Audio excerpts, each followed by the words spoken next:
Hey guys.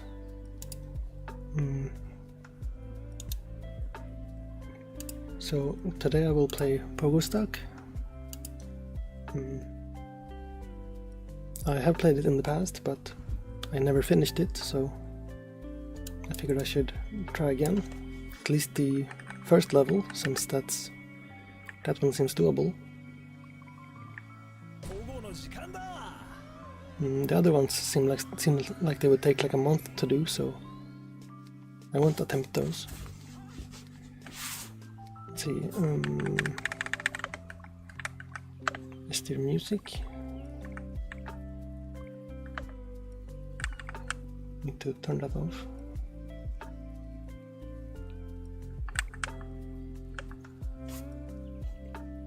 Yeah.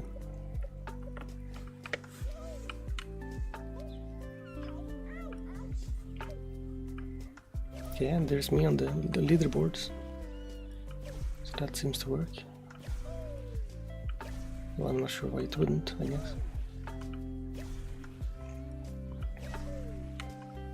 So I don't remember how far I got last time I played this. But it was a while ago, so maybe like halfway on this level, I think. Oops.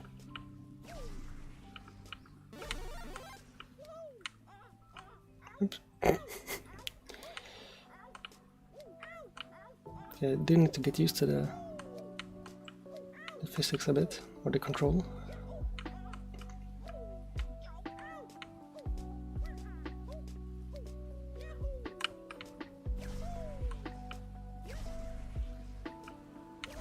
Yep, that's a rock. I didn't see that.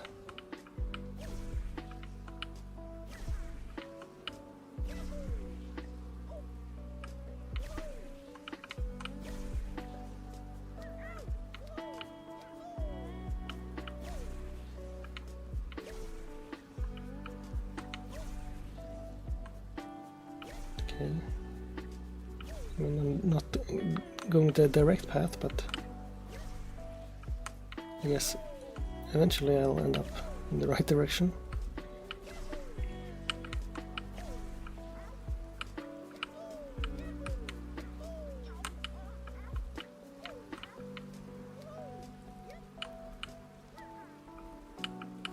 Okay, that works better if I don't try to skip that one.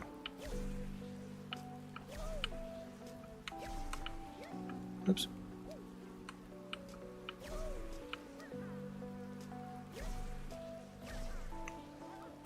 Okay, that's some progress. So I do need to turn off this little rectangle on the screen over here.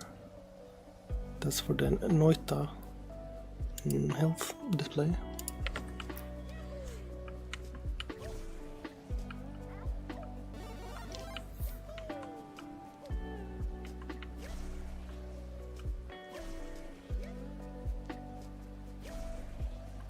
Which is of course not relevant in this game. I only needed I only needed that because the health and such in Noita were behind the chat window. Right, also how do you...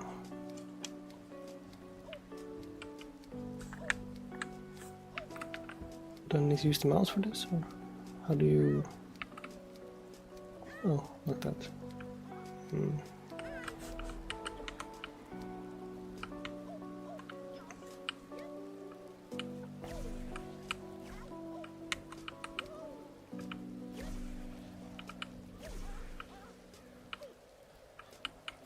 I noticed everyone in the category were like non-English languages, which is unusual. I'm not sure why this game is popular in whatever country that is. I think China.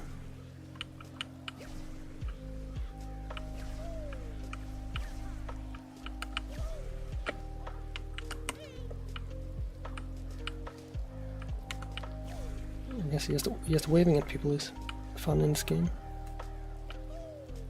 because they often wave back.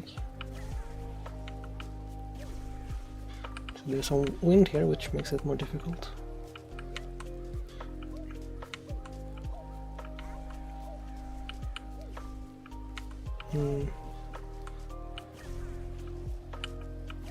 Shouldn't be too bad. I just don't remember how to get past it.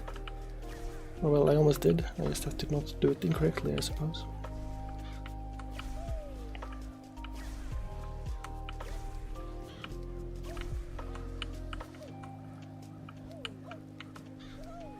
I think I can just sort of do it that way.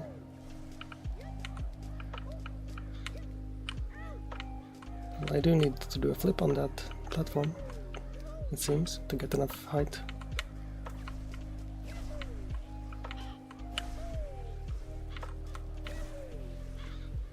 Oops.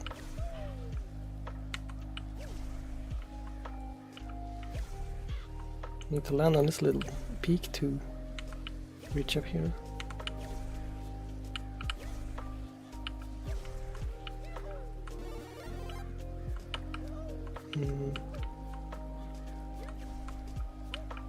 Then I need to do a flip there, and well, that doesn't work. I need to land also on the same platform. But, okay, I guess I technically don't.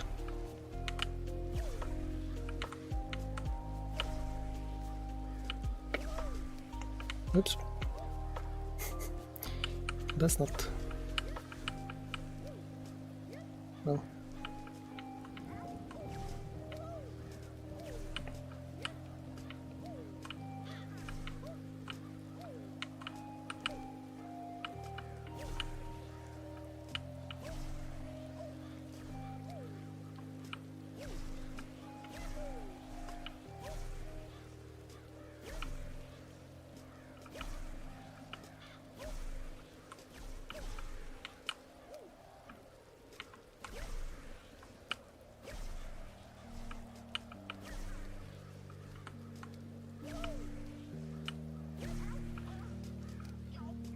Okay, that's almost like a checkpoint, because it's kind of hard to fall out of this cave, I think. Now we have to do the wall jumps.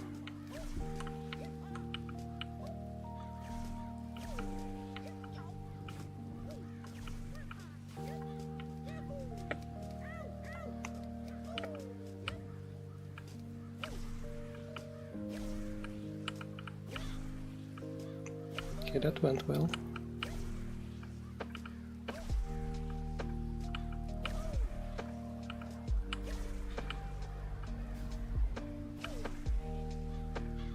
We need to get up here.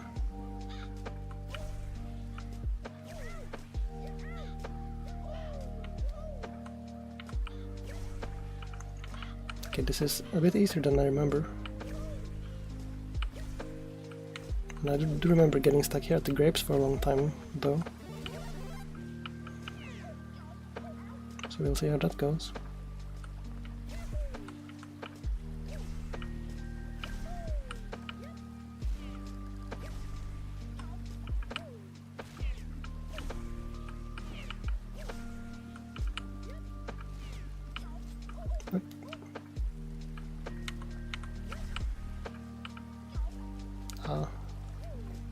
You can often preserve your momentum, and then you don't have to redo a part.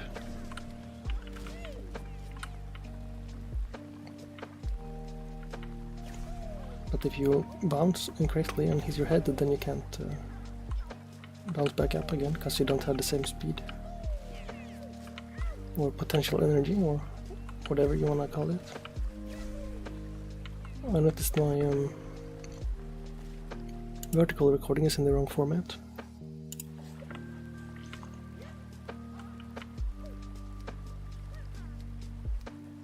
So I just have to switch the scene in OBS.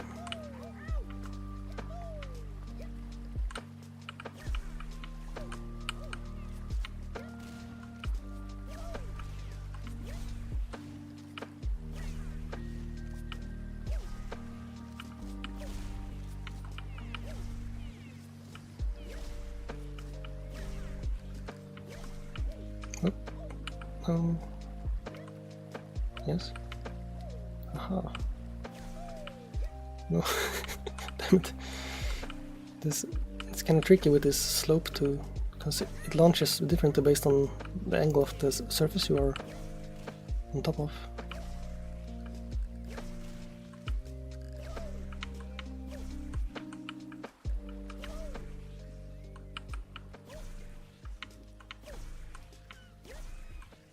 Oh, oh no.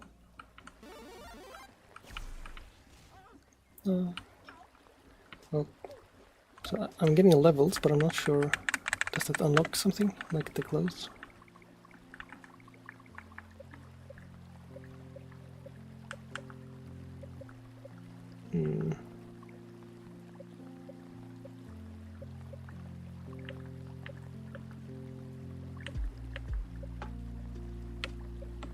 Alright, I guess I can wear a dress and a candy cane.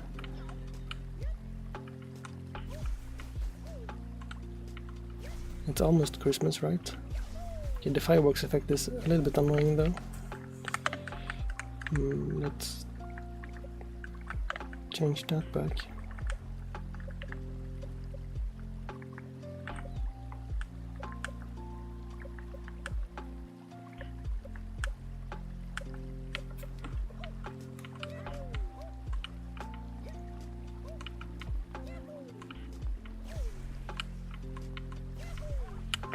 And also I don't want this to stick because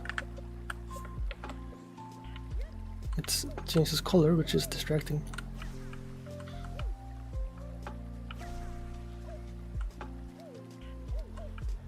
According to the high score, I already reached 31%. That seems kind of high, but I guess it does get harder as well.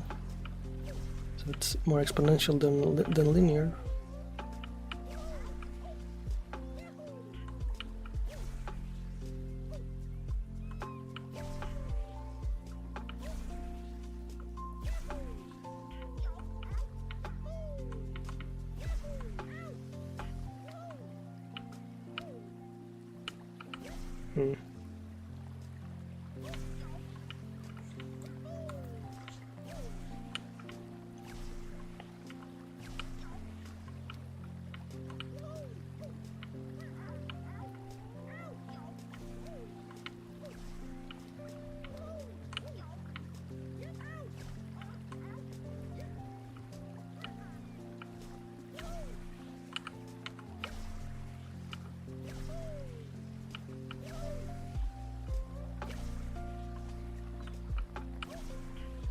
The angled surfaces still seems the hardest to get used to because of the way they affect your trajectory. Because it's not exactly like you just launch off the surfaces, but you get like a little bit of the expected slope.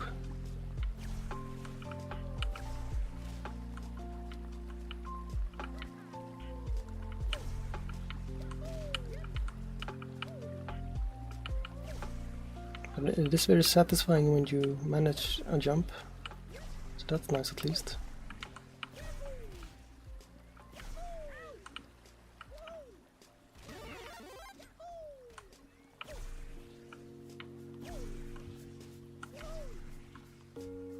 Oh, you can stand here. I thought this was a background item like that one. Oop.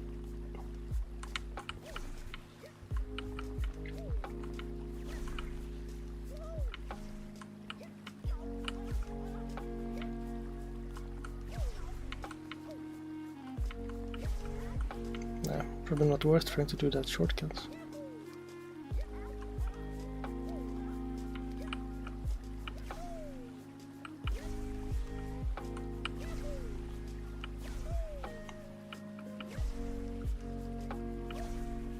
Like here it's kind of hard because of the slope. Going against the slope is kind of difficult because you have to angle more, and that's scarier because you don't want to launch yourself in the wrong direction.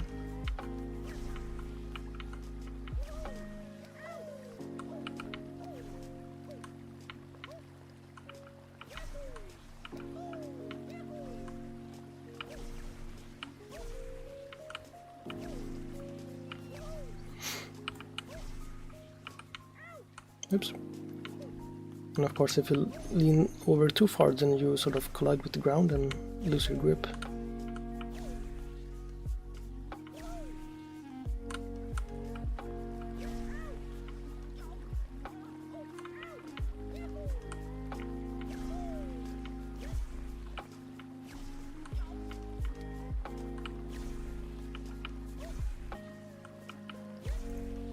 So that's the main problem, I suppose, with the fact that you have to lean into the uphill slopes, because you can only lean a little bit before you fall over.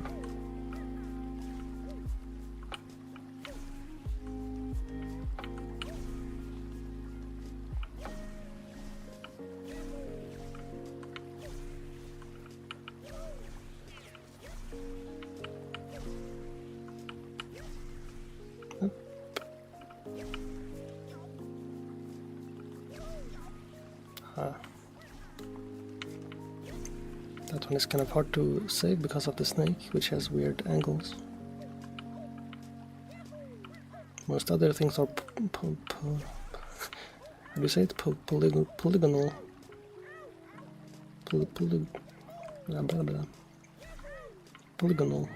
Polygonal in ways, like made from straight surfaces, like these, which makes it easier, but on the round surfaces it's harder to know exactly where the engine has decided to sort of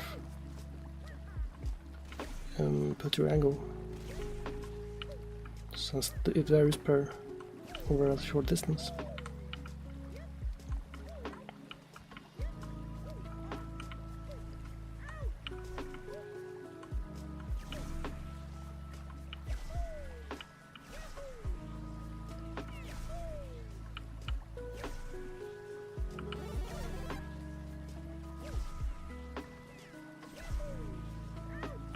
Okay, that's too many flips.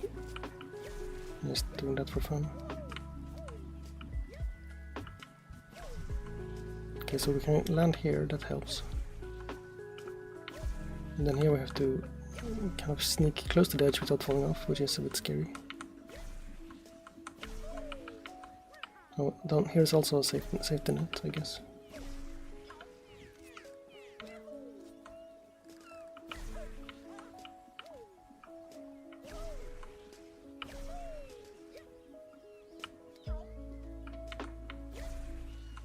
Well, don't want to fall off that edge high, because that's all the way back down to the first grapes.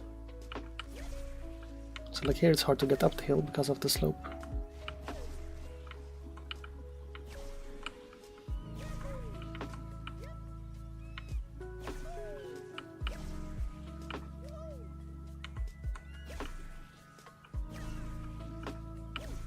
So optimally you would have to land on the correctly sloping parts.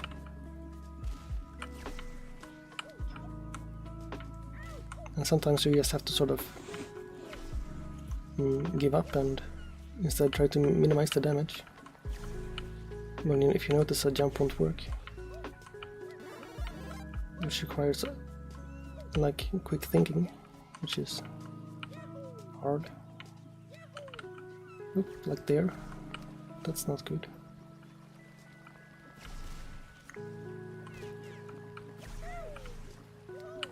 So you can see there I jumped a lot higher for a few jumps because I had momentum from falling down, but didn't manage to use it for anything useful.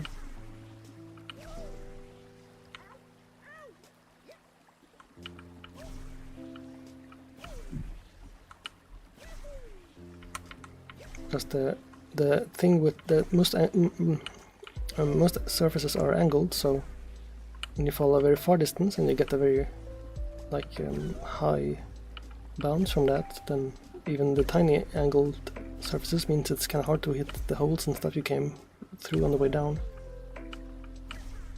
So it's usually kind of hard to recover.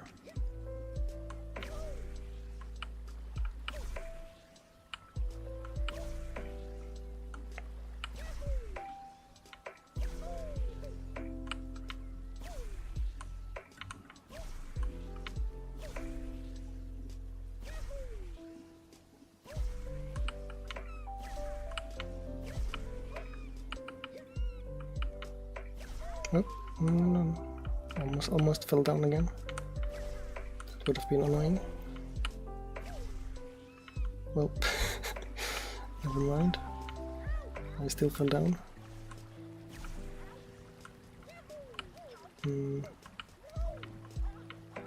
Oh, well. For some reason I have a lot of problems with this little corner here. Even though it shouldn't be that hard, but it's annoying every time I have to get past it.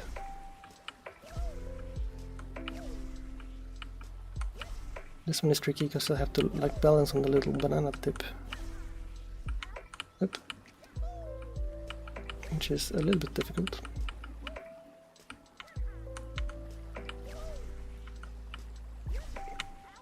Oh. Okay, nice.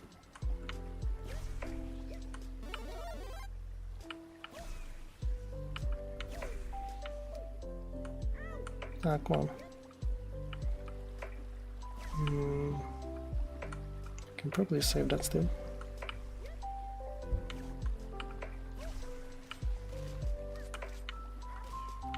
Okay. Oh. Almost.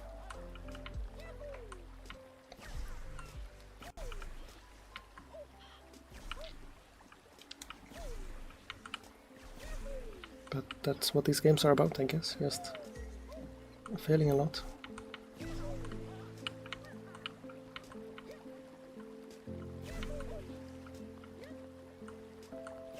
Kinda prefer doing it the weird way here, just to not have to do the little corner.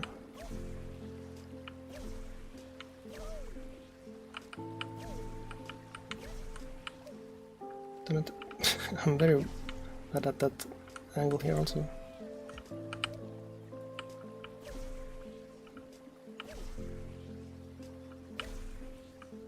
Oh, come on. So close.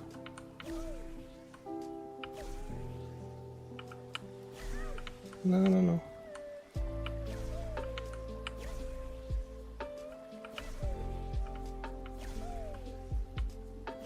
Okay, that works, I think.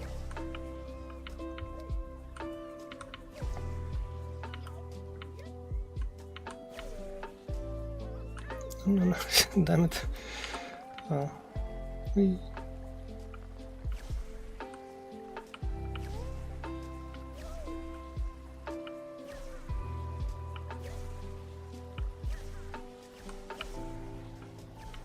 Okay, that's nice. Got that one first try at least. Whoops. It's very hard to recover these because of the sloped ground here. Because over the long distance of the jump, it's very that sort of compounds.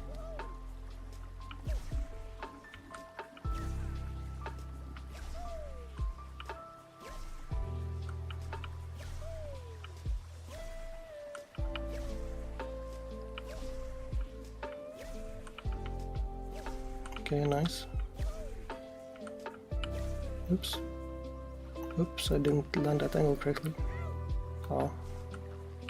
Hit the little stem thing. Oops, didn't expect to still have that much speed.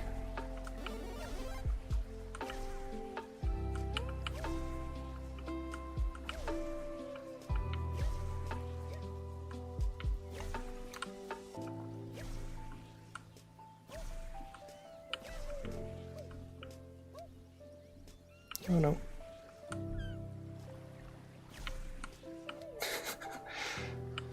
Well, that's not quite the desired outcome.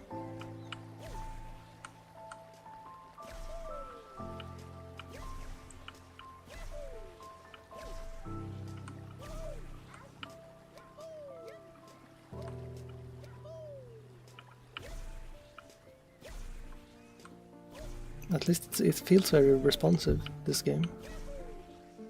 Even though the responses themselves are a little bit weird to get used to. But it's not like some rage games where just it feels random, because that's much worse. As long as it feels like you can learn it, then it's not so bad.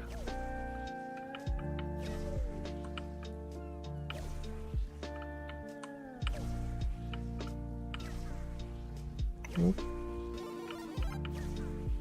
Okay, that's PB for now, I think.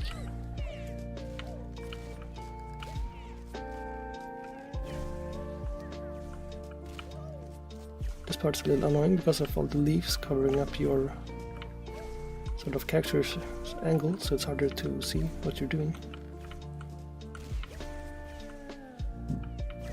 I think I need to get up here. That, yeah. And the angle up there is kind of hard because it leans to the right quite heavily, so you have to lean very close to it in order to get speed in the correct direction. Oh, there's one of my Steam friends, the Killer Bee, right there. Guess that's how far that person got.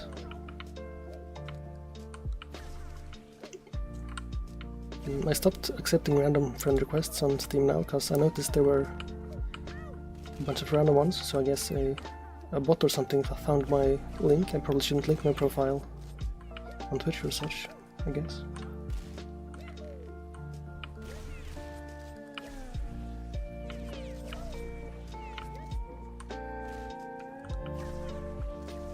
I guess I can wave to these people.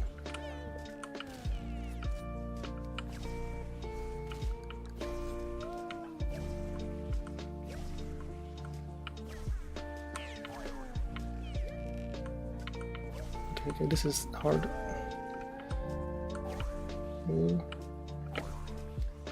no, no. Well. Well, at least I'm still up here in the tree. That's not too bad. It seems quite easy to fall back to the grapes there.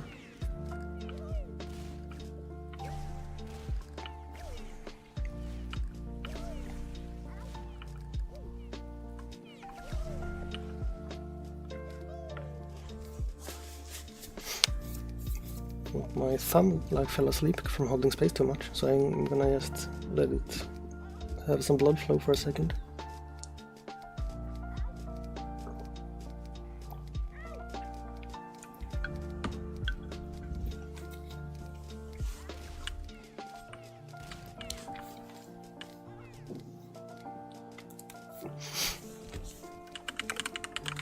Let's see, I can just bind that to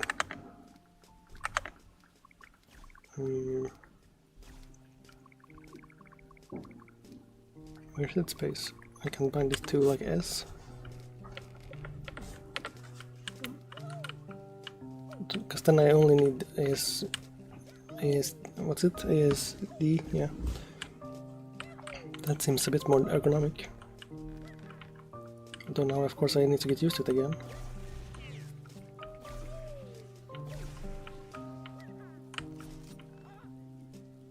So now I will be a little bit worse until I learn the muscle memory for that.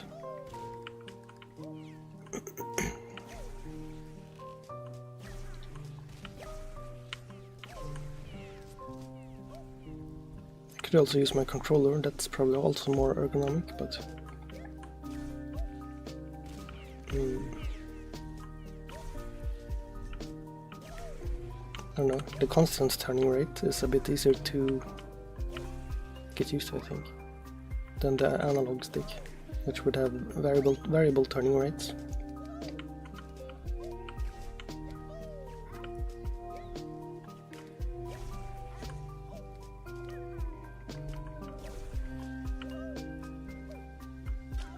That's slippery.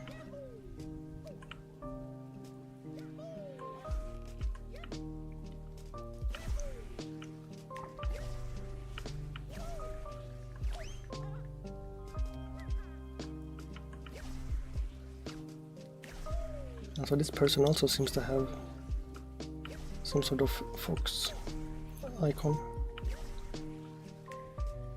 but they're moving around a lot, so I can't exactly see.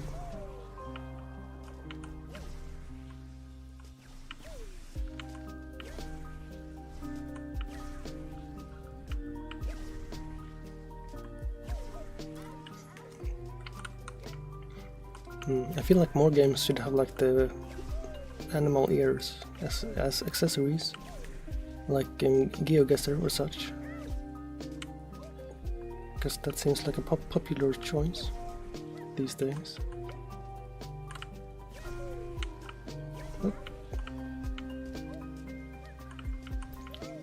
Because I tried to spend money on my GeoGuessr avatar, but there wasn't really anything good.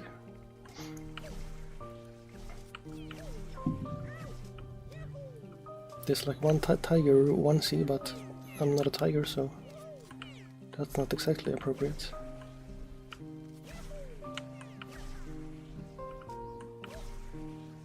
If there was a fox one, I would probably buy that. Maybe if I am like turning into like a big GeoGuessr streamer, which I probably won't, then I guess you can do the creator pack things. Or creator something, I don't remember what they're called exactly. Whoops, that's not quite right. Oh.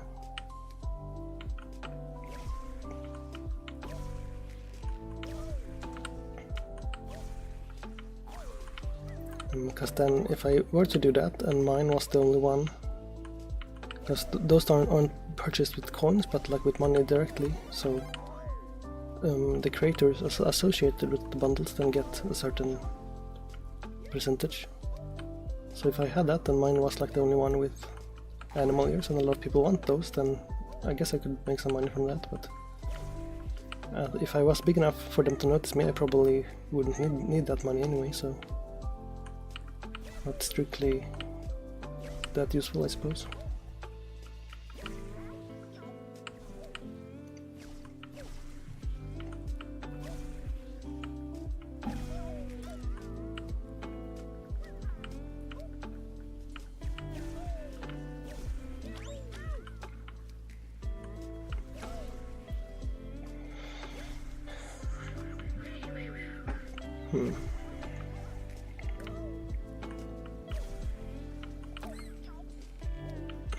I did make some more progress on rigging my new model. I think I will also like redo a lot of the art, just because the default one was bad in a lot of ways. I also have to recolor it and some things. But I guess I can start using it with the old graphics and when I'm done rigging it. Although it's a bit weird because it's different colors than this one. I guess I can do like a quick recolor first and then try to improve it afterwards. That works, I guess.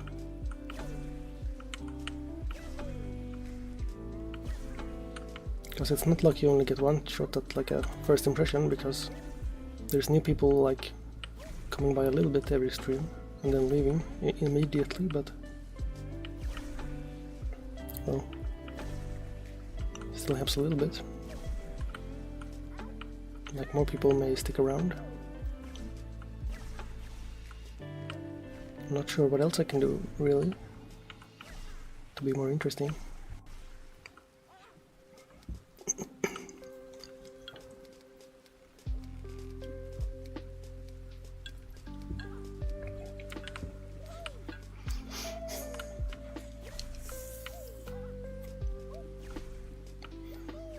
Is that pings?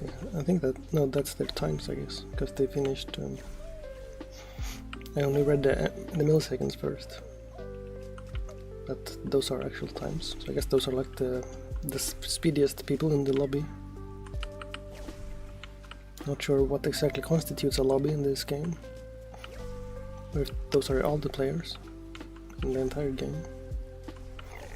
Alright, okay, yeah, the top left, those are the lobby. And this leaderboard is the global, I suppose. That makes sense.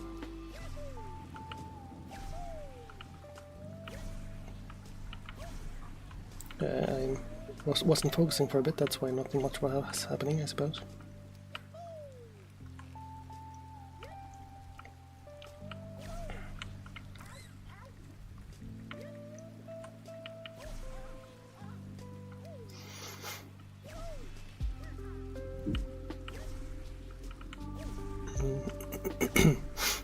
So if you guys want, you can also probably find me here in the game. There is a sort of a silly game mode where you can tie yourselves together with like a rubber band, which, because of the ping, works extremely unreasonably, I guess.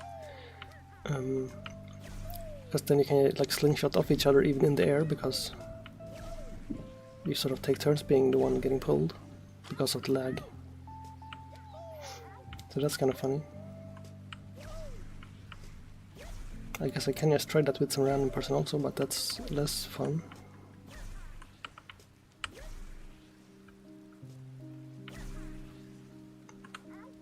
Oh. I wonder why that one guy has a green name in the leaderboard. Green number at least. The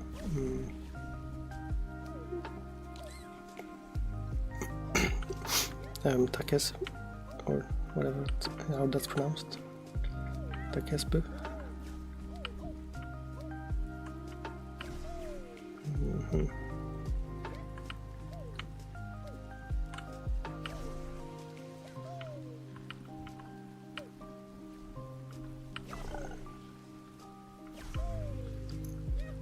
Nope.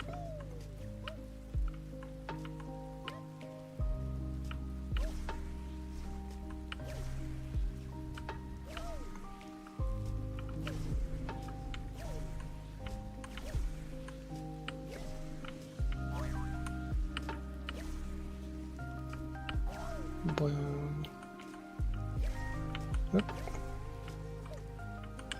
It's like the one place in the game you have to let go so that you don't bounce into the ceiling. Oh. That's unfortunate. I remember being stuck here a while the first time I played it, because it is one of like the first hard bits. I'm pretty sure it's a little easier afterwards, for a bit at least.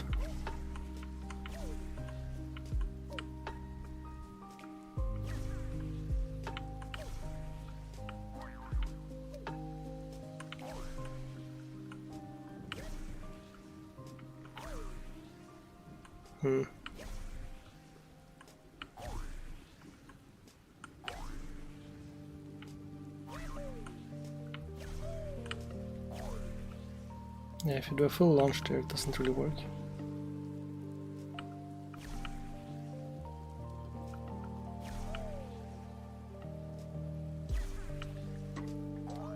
Okay, that could have expected that.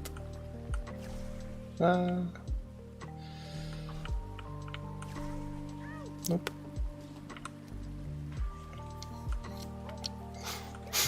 Okay, back to the grapes. And the weird armadillos running in circles.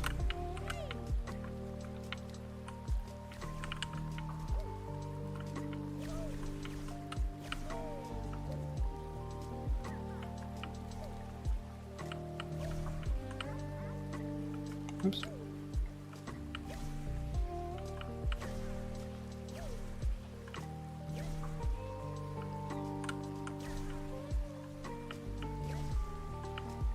At least you can't like truly fail at a game like this, since you just climb back up.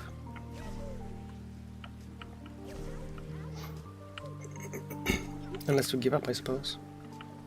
Which I did one time, but now I'm not giving up anymore, so... Oh. Not sure why I went for the extra flip there, that's just a bad idea.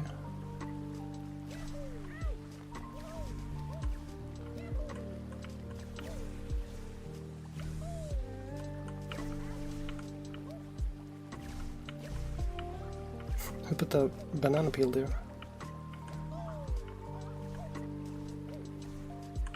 I wonder if that's a real banana peel or just a cosmetic. Or if you can actually mess with other people that way.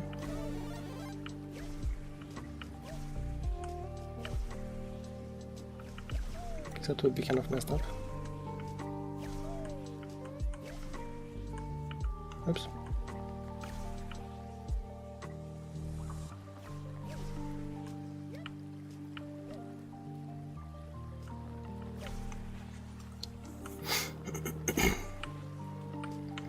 Because I know they added some ways to interact with the other people, which is like the AFK. You can like turn into a block when you're AFK and stuff to help people, I think.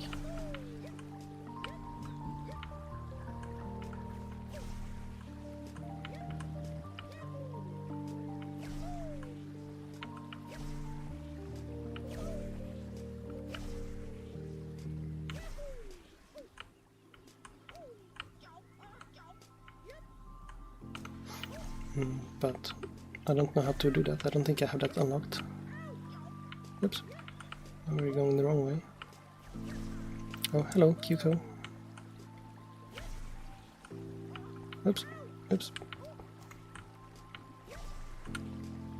Have you tried this game? It was popular like a couple of years ago, but don't think anyone has played it recently.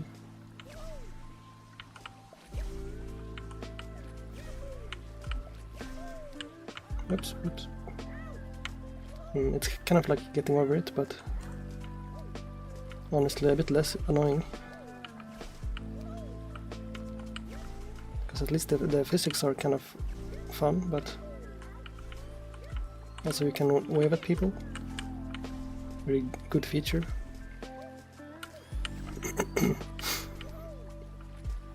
Yeah, I have tried getting over it. I have beat it like once or twice. I was gonna try it on stream, like when... well, that gave the block. See, but I can't interact with it. So I have gotten over it. But I was gonna maybe try that on stream sometime, like to get the 50 finishes, to get the golden pot. But I figured that might be fun if I'd had like...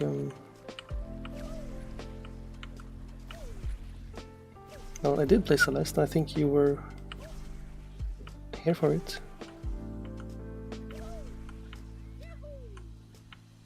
So that's kind of strange, if you didn't remember. Okay. Oh, okay.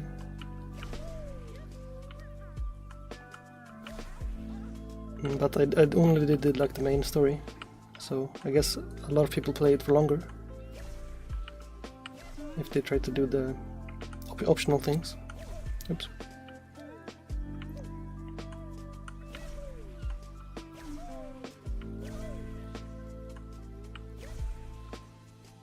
Wow. Woo.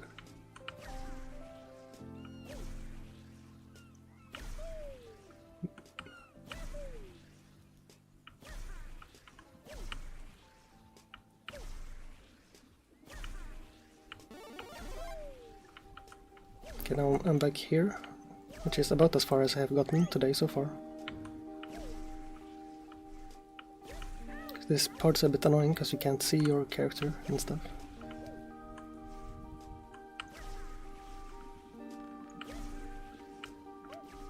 Okay, I might try Celeste again at some point, but with like keyboard. Because I don't remember what exactly on controller was annoying, but there was something. The diagonal jumps, I think it was, which seems easier with keyboard.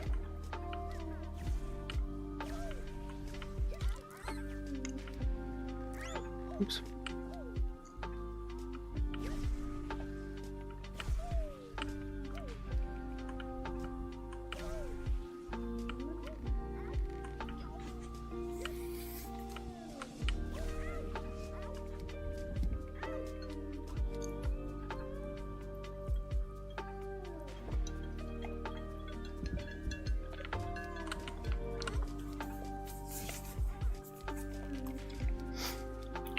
My thumb fell asleep again. I think I was holding space even though I rebounded to a different key, which is weird. Because it's a little bit like Trackmania, where you sort of hold the forward button all the time, but here it's just the jump button. Because if I don't hold it, it just like does the tiny little jumps like this. And then you hold it and he charges, so you can go higher. So you mostly just keep holding that the entire time.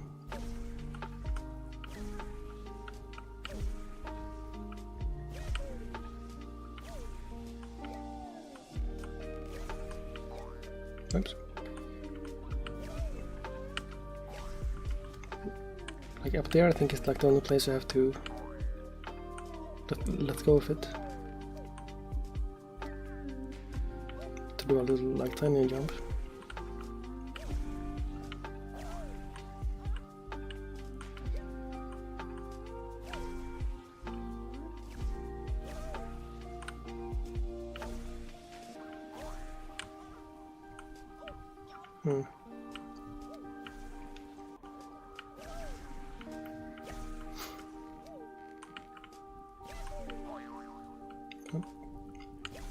So what are you doing in Celeste? Are you trying to go 100% or do you just like...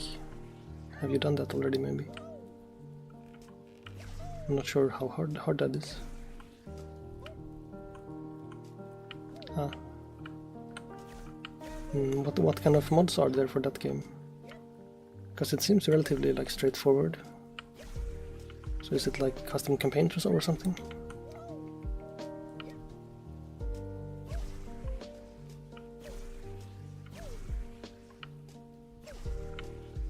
Because most mods seems like they would just make it easier.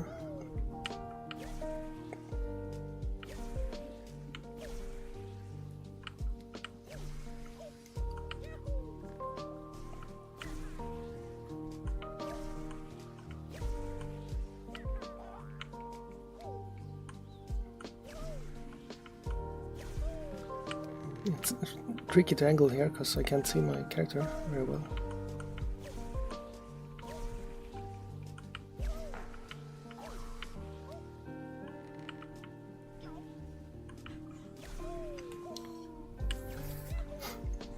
Okay, yeah, so additional maps, that makes sense.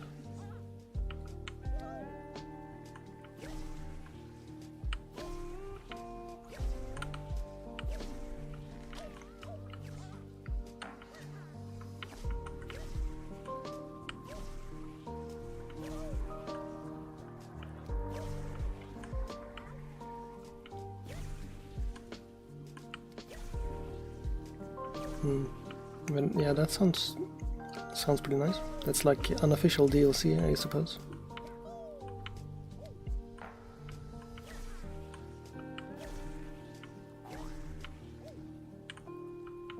Oh.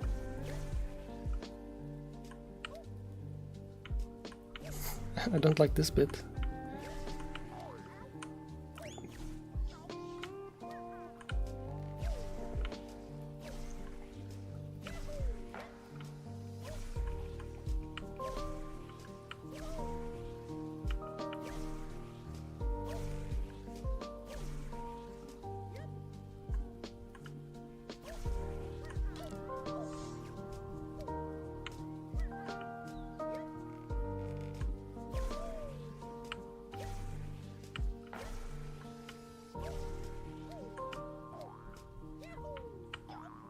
Oops. Well, that's not very good. Well, almost had it, but then I messed it up.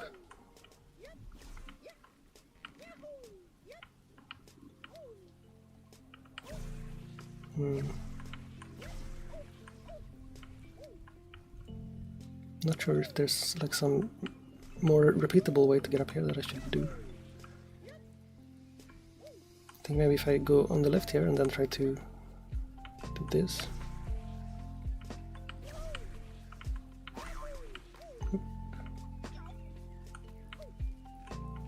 But, oh, well, I think I need to bounce on the mushroom like back to the mushroom to get enough height for the jump as well.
I'm like very tired this week for some reason.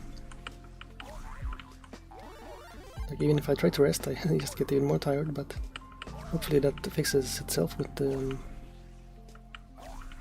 Oops. Oh, I think that was PB at least. Hopefully that I get some more energy when like it starts getting brighter outside again. Although I guess I can also just fix my sleep schedule and I will get more light on me as well. Because that's just my fault.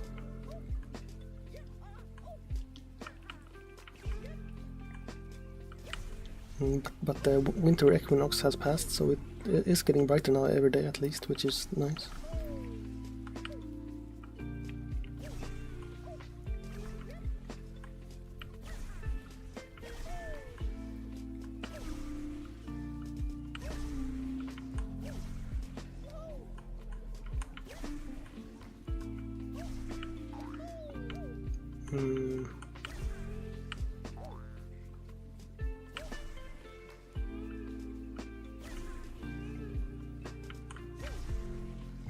Damn it.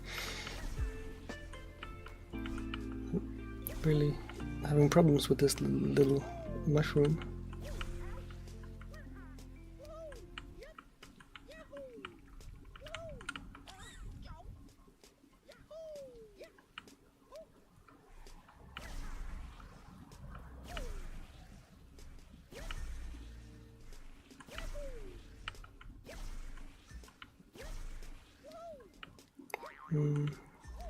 Okay, no. That doesn't work. I was gonna say as long as I don't mess it up, but then I got distracted by me messing it up, so it didn't work.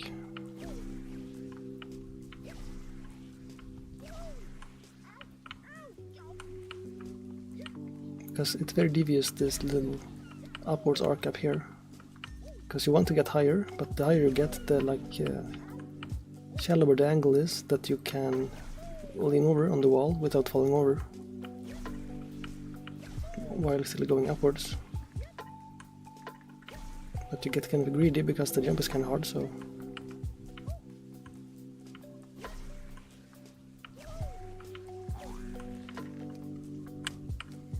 oops.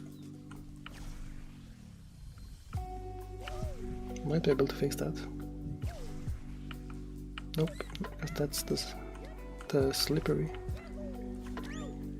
I don't know if it's like sap or honey, but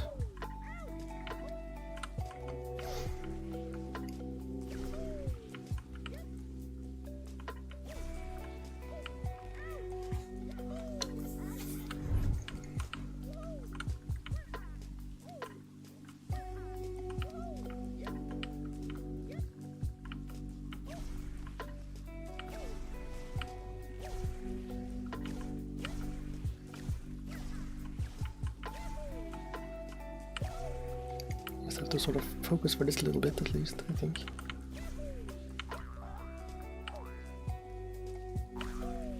Then I seem to remember I have to somehow here do not a charged jump, but I don't remember for what. Okay, that's...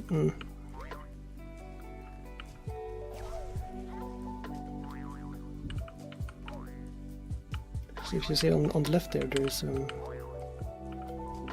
Right, I have to just, I think, put myself very far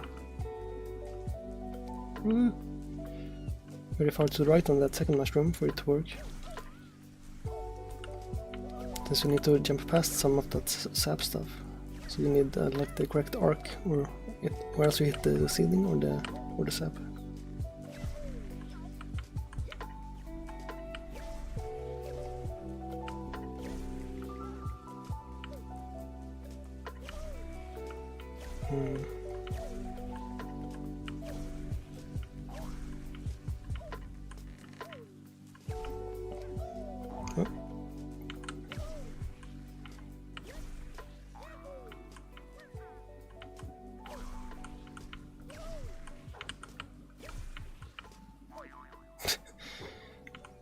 Oh.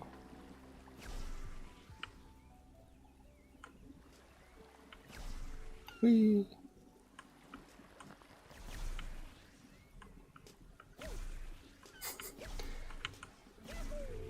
Well, that worked pretty well as a recovery.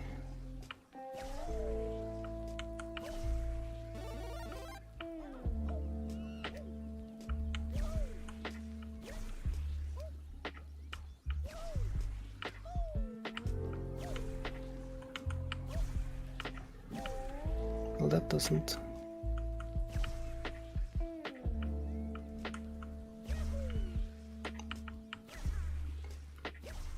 Well, I need some better angles here. Whoops, whoops, whoops. Damn it. That's unfortunate. Okay, I guess we have to go back and do this the slow way.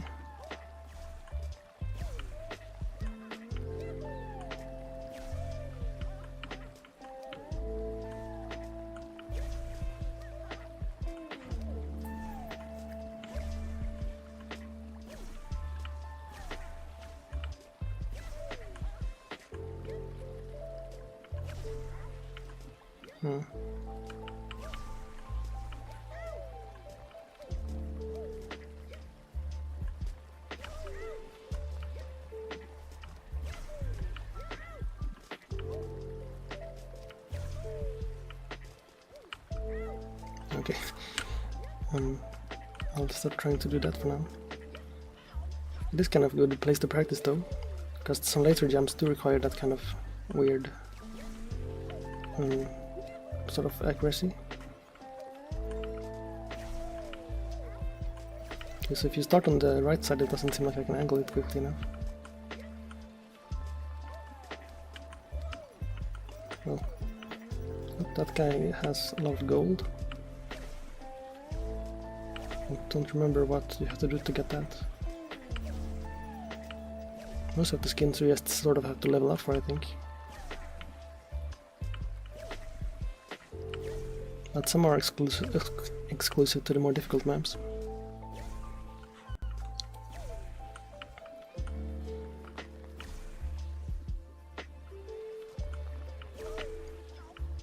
Oops.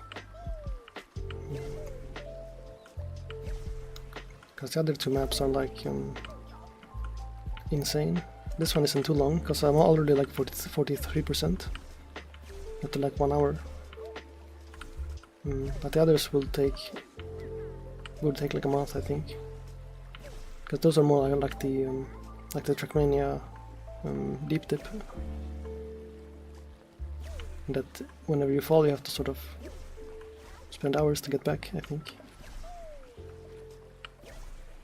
Maybe not hours.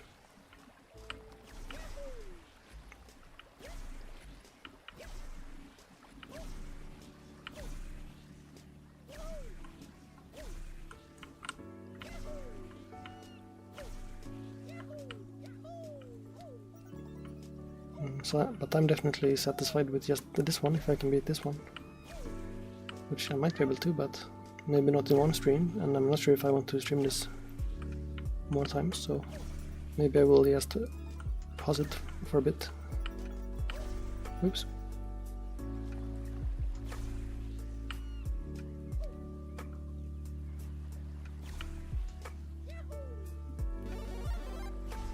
Whee.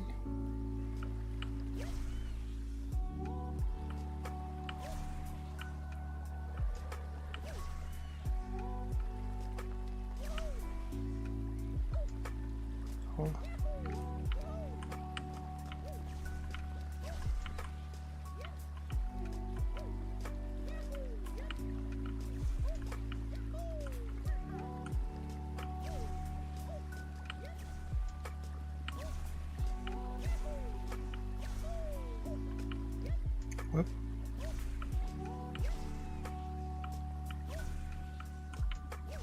Okay, I seem to be a little bit more accurate now, at least, with landing on the tip and stuff.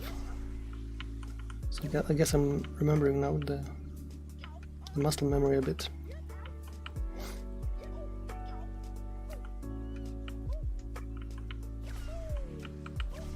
Because even though I didn't beat it, I did do this particular bit a lot of times.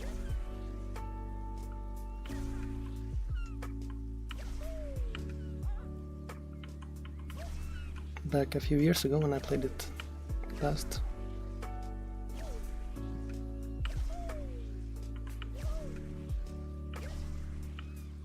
No. What? I forgot he was gonna do a very high jump. Whee!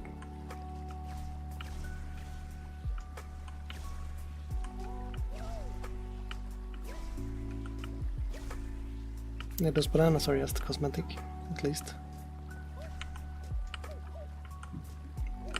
Which is good. Because if other players could cause me to fall, that would be a very different game. That would not be as chill.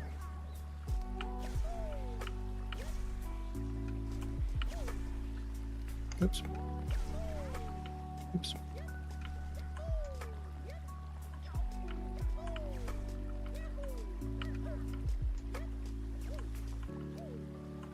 See, I think I can get this, yeah.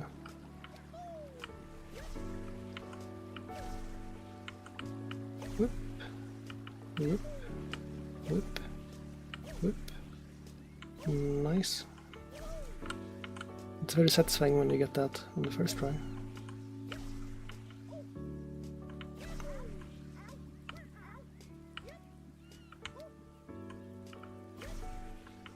Oops.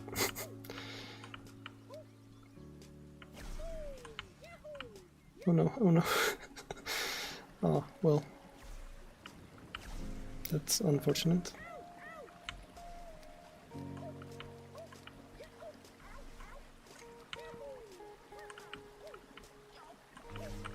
Guess I can check if I unlocked anything new there. Did, yeah. I can't see the previews, but I guess we can be a pirate with no pants.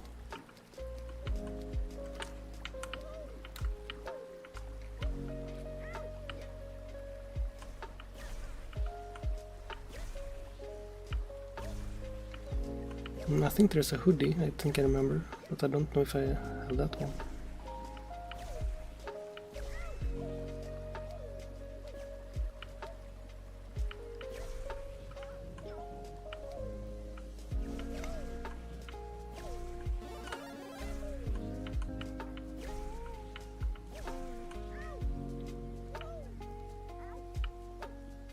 Even though the rain doesn't affect the physics, it still distracts me a little bit. Because it sort of changes the way things look.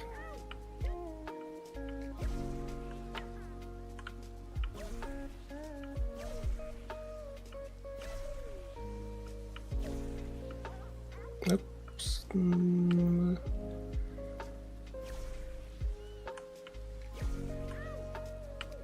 Oh, so if you have too much speed there, you also hit the ceiling.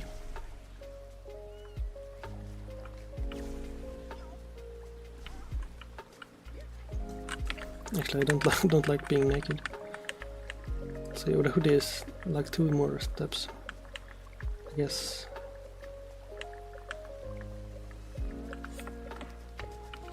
Well, I don't like that either.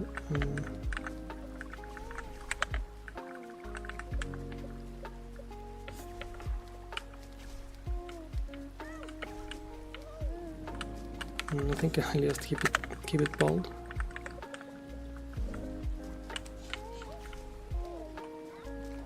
He's wearing pants now, but they are a bit hard to see.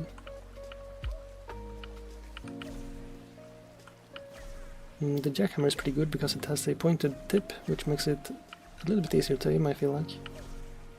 Because the hitbox is like more easier to sort of spot where it is.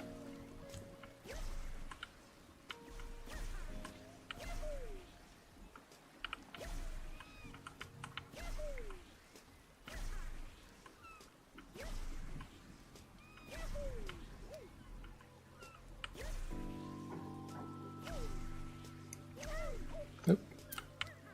Now people are again doing fireworks because it's now nighttime and it's people have fireworks because New Year's is soon.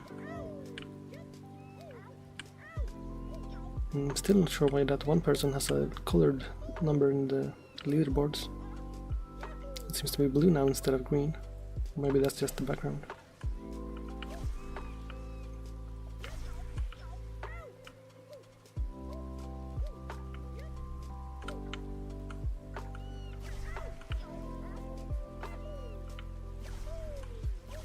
I think I just try less hard in that part because there is a safety net. Oops. Okay. Saved it. And lost it. Well. Well, that was weird.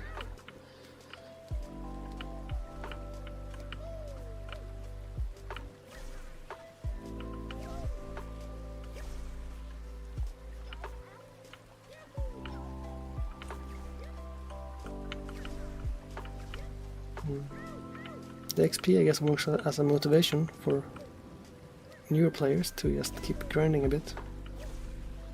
After a while it just stops unlocking things, I think. Oop.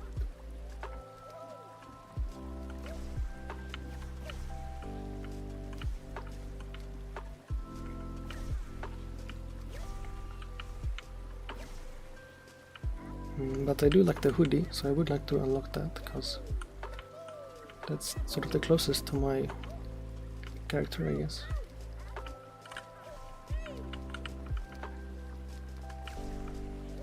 These people don't like waving. Last time I played this, everyone liked waving. That's weird.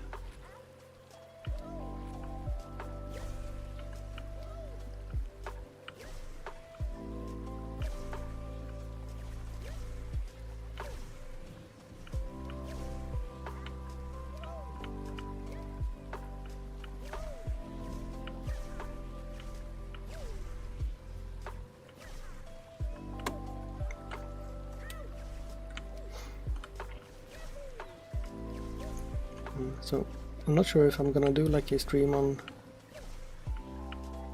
New Year's, which is on Tuesday, because it seems fun if you have like a community to like hang out and stuff. But I don't really, or my community is too tiny now, so it's pretty high chance that nobody would be there, and then I'm just sort of indoors for no reason, I guess. So I guess probably shouldn't do it this time.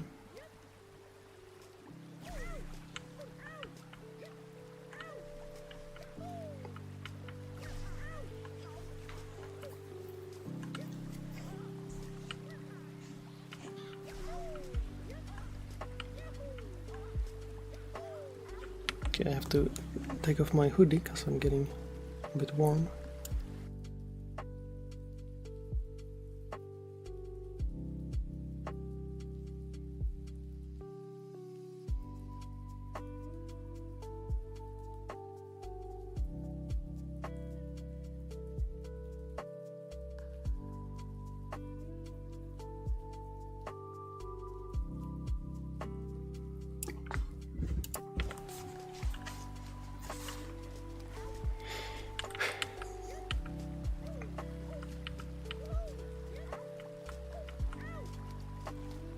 Yes, they changed the video overlay settings, I think. What is the... Nope, that's something else. I wanted to check if this is stressing my Alt-R, it says, okay. Alt-R. Alright, it's up there now. Can't really read it because it's on top of OBS. No, it says like 40%.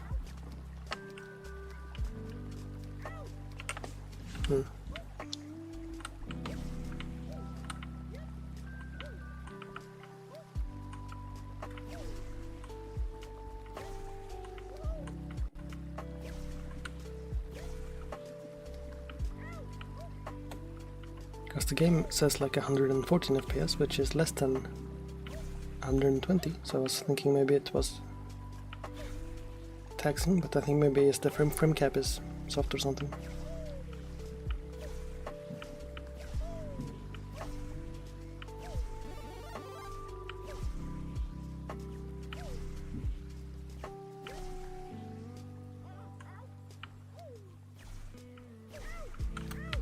And check if I unlock the...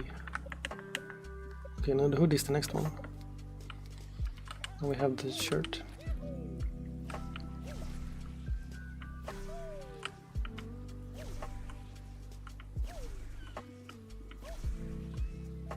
I should stop trying to go fast there. That was cool. Double stem and jump.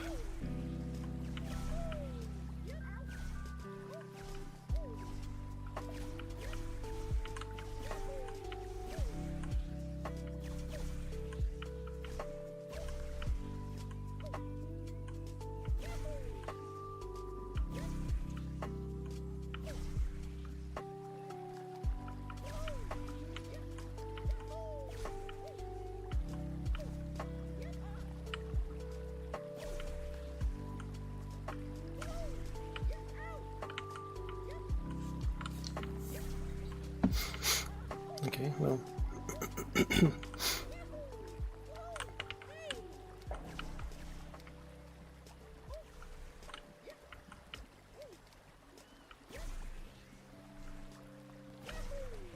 So if you hear any fireworks, that's not like a war zone, that's just normal.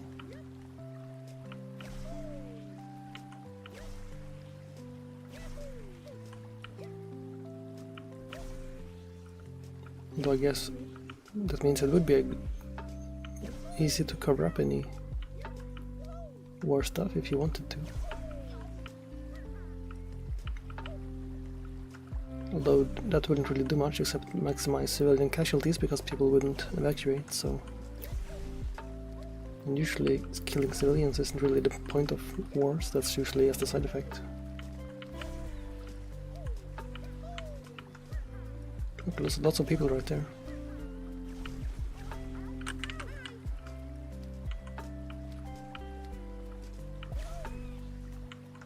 Nobody has waved at me so far, which is depressing.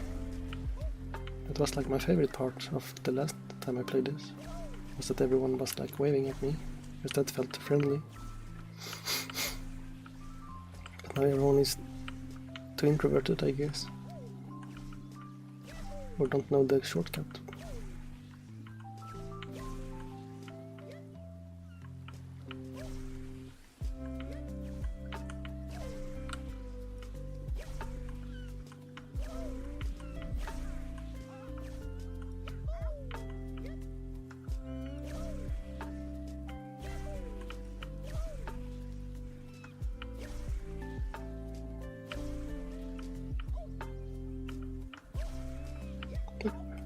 Almost yeeted myself.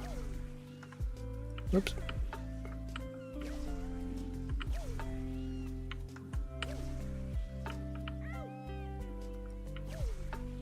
That one is tricky because you have to lean very far if you land on the slopey bit.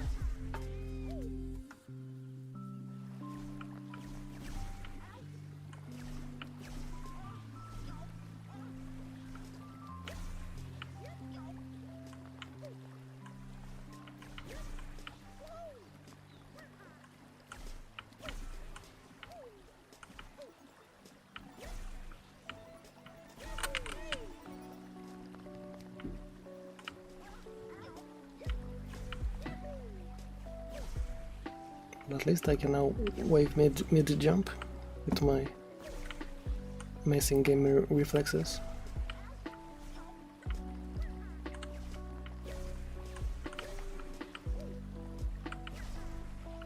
Oops.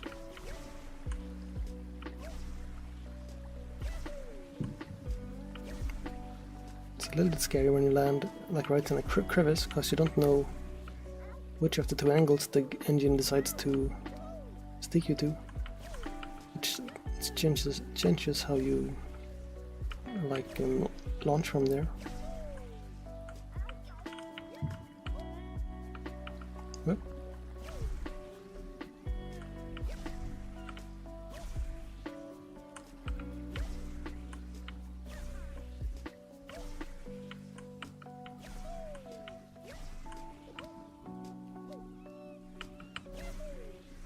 That was cool.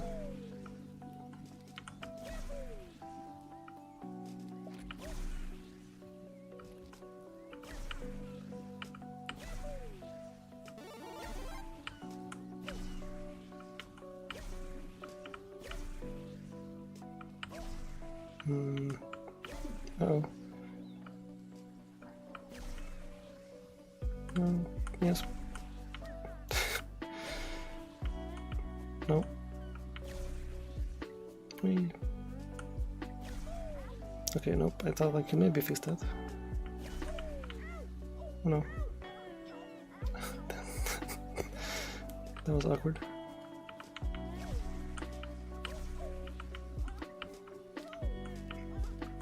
I think maybe I now can use the hoodie. Nope. Okay.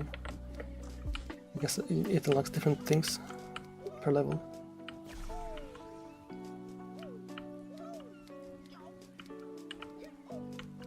Now I'm just gonna bounce on my head.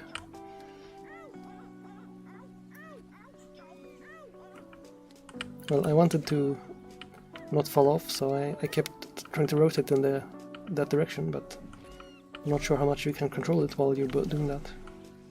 It did seem to work though. Damn it.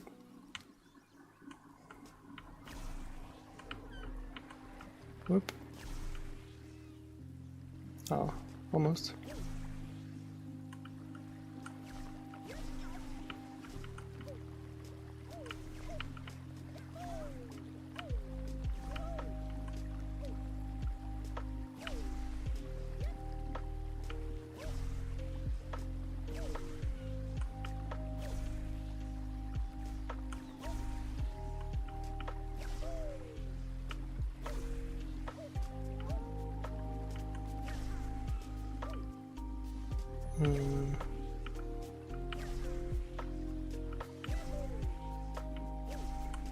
Okay, that one is tricky. Oh, damn it.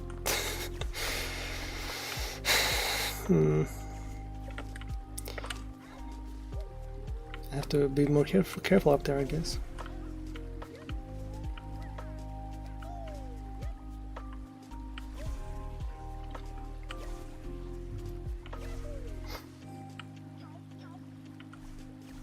I don't care too much about falling. I'm just sort of mostly care that it makes the content less enjoyable, because you don't want to look at the same part again, which is maybe not why most people would be annoyed. That's how it is for me.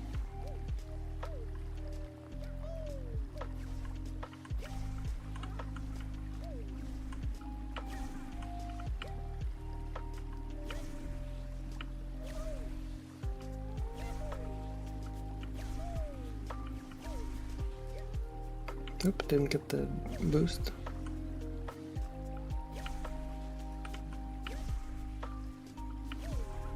No.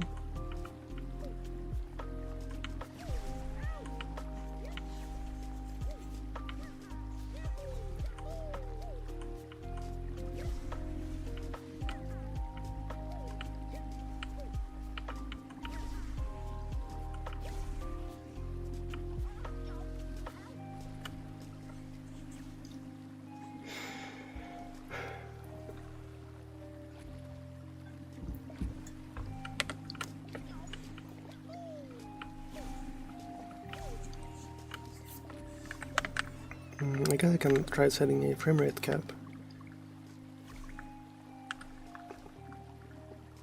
to like 100, maybe. Let's see how that... okay, then it goes to like 97, so I guess this game is just weird. Because I was wondering why it wasn't a solid like 120, like my screen is.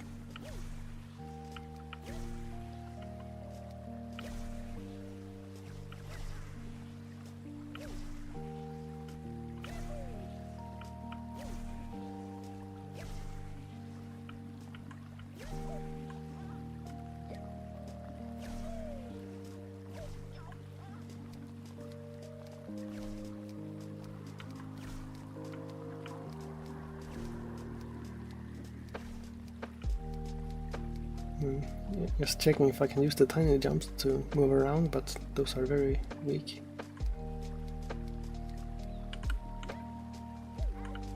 Maybe I unlocked something now. Nope.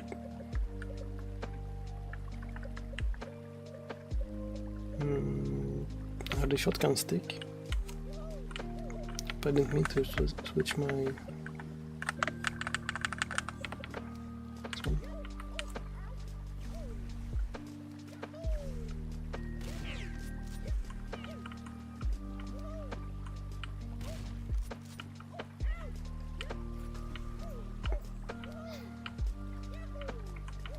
And now it's annoying shotguns whenever I boost. I'm not sure if that's...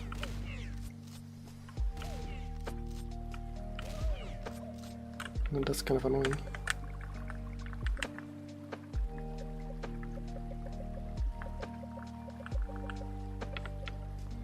Maybe the hearts.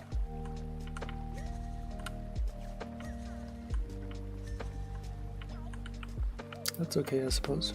It's not a very annoying sound. And you get the little heart charge when you're flying.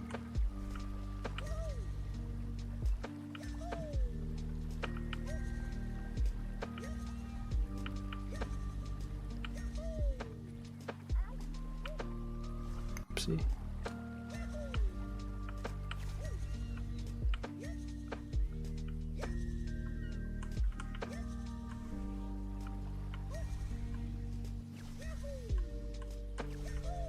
Here's where I need to be more careful.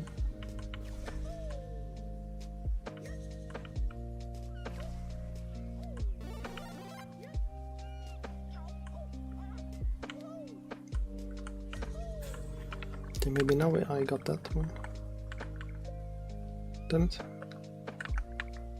It really doesn't want to give me the hoodie. I guess it's like 3 different categories, so maybe every 3rd level is a new clothing item.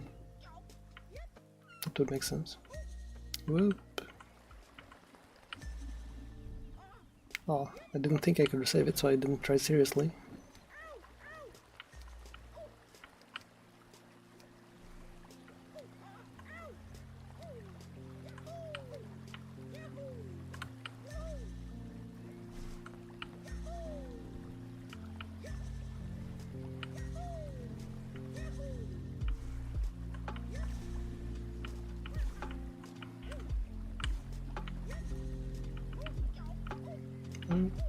That was very close to the edge.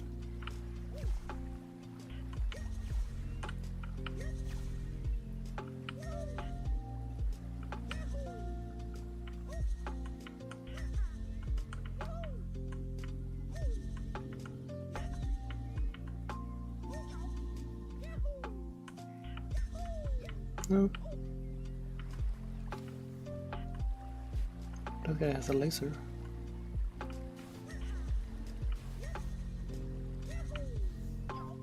What? I somehow bounced on top of it. Not with my stick. Oh no. Okay. That worked still.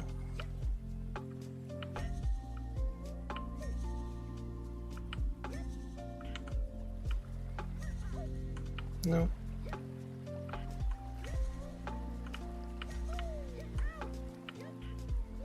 Stop sticking to the roof.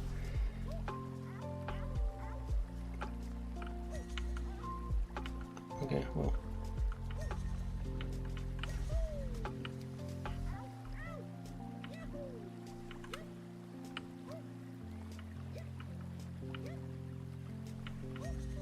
So is the experience just for bouncing? Do I get experience if I just bounce here? No. I guess if you just hold down the bounce button you get the experience.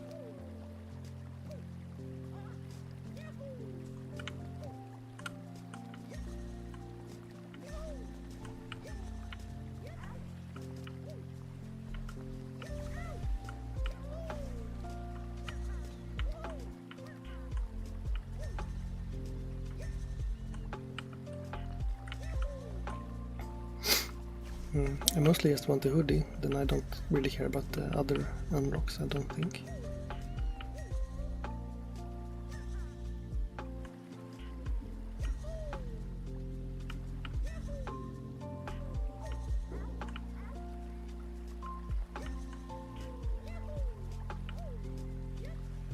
Oops.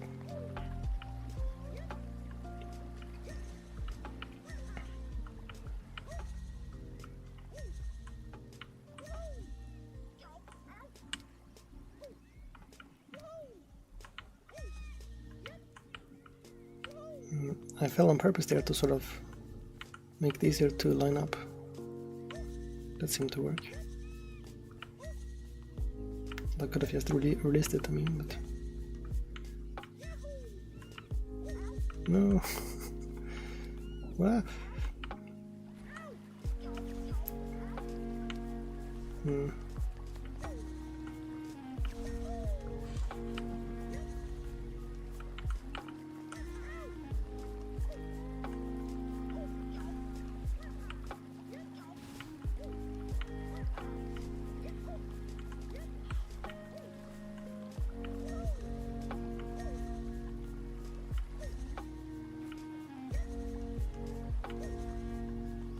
I feel like I'm falling for little, like, stupid reasons now that I should be able to avoid.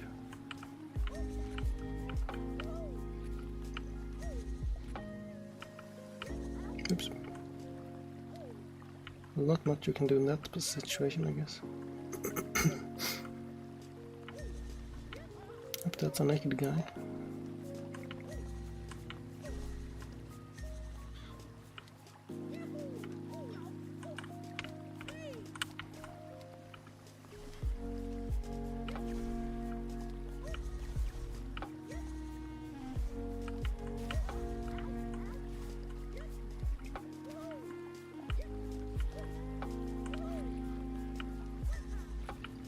Boink, boink,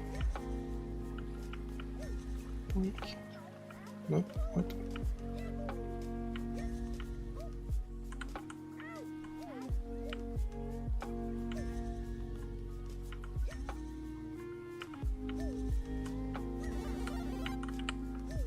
Okay, no, surely. No, what the fripp?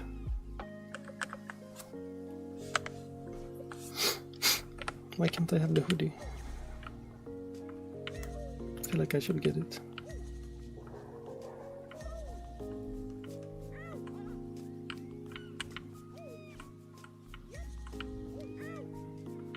What?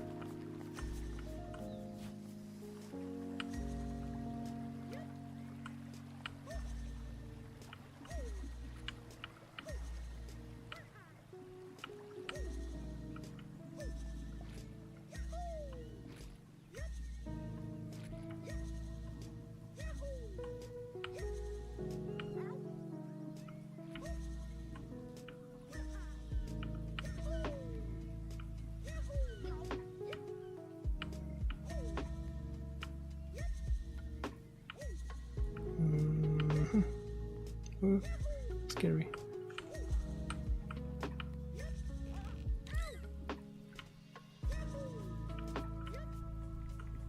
Okay, now we're back here. That's almost PB again. So I guess I can't really stop here.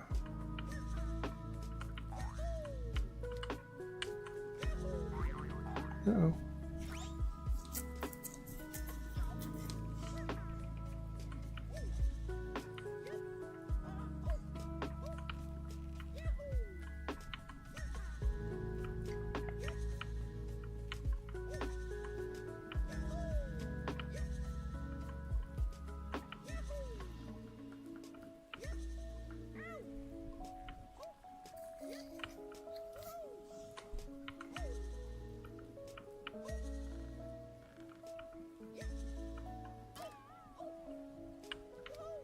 I am a little bit like warm and tired now. I guess this game takes more focus than I anticipated.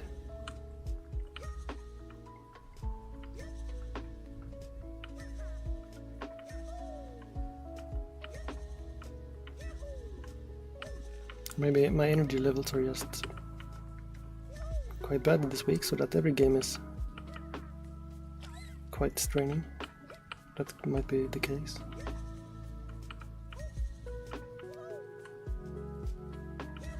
Because I did feel like that yesterday as well.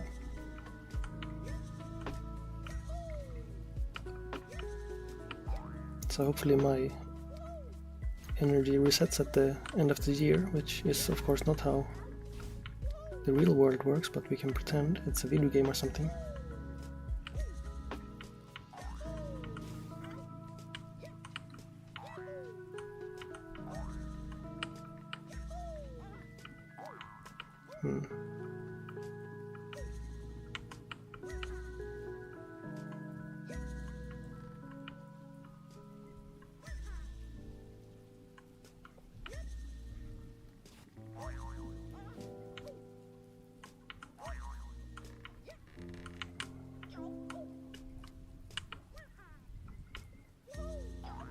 It's weirdly hard to do that little jump.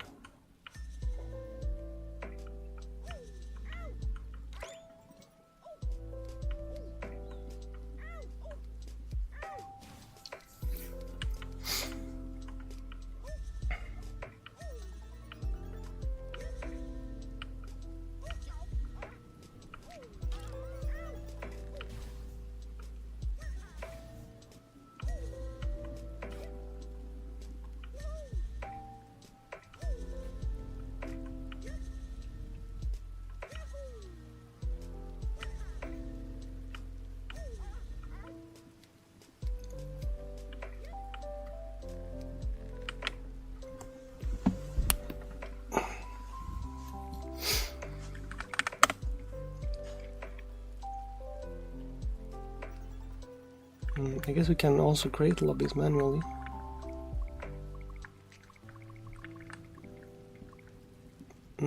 Right, this is the thing you can do with like the rubber bands. I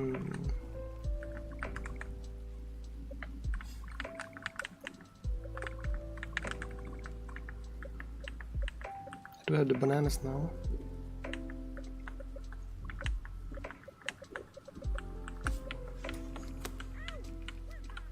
Are those annoying? Yeah, I don't like the banana squishy noise. Just keep it like that for now.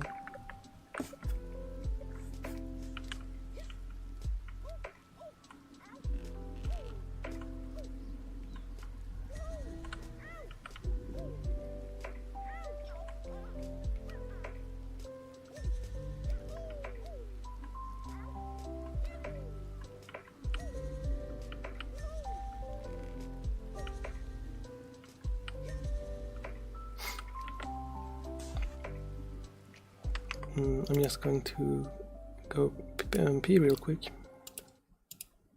Or daily dose of internet.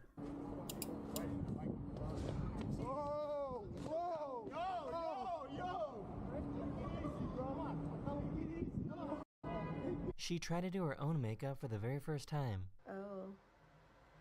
The Morphe by Manny MUA. Wow, I love it.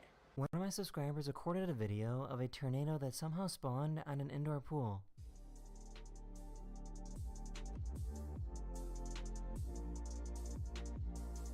A police officer arrested a delivery driver, but still managed to deliver the food. Hi. No, he got arrested, but we wanted to make sure you got your food, so you guys have a good night. You guys are...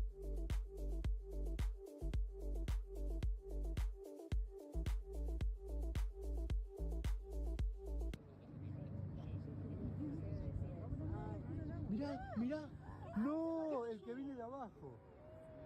No. No. This has to be the most talented dog I've ever seen.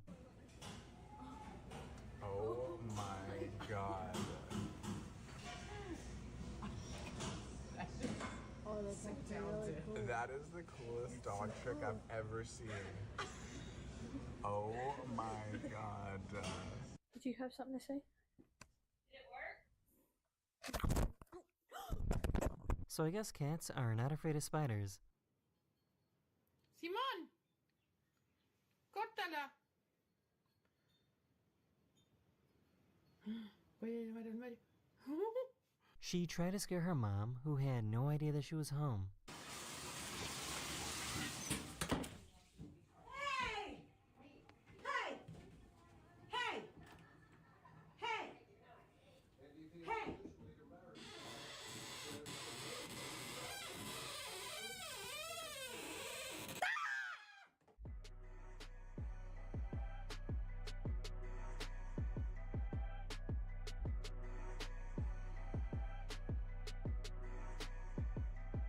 If you go to Peru, it's pretty common to see alpacas jump into cars.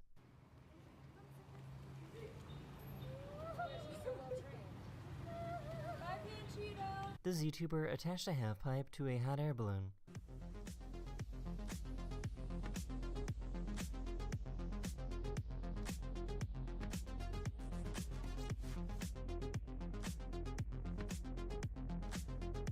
This poor cat couldn't figure out how this works.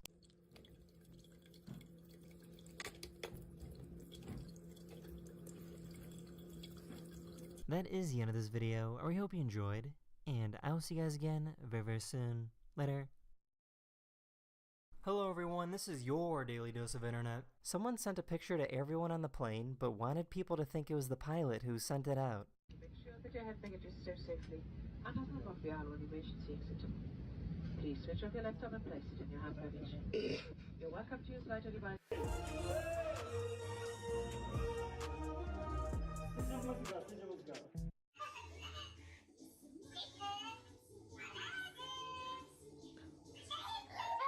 I found an artist that makes some really trippy coffee tables.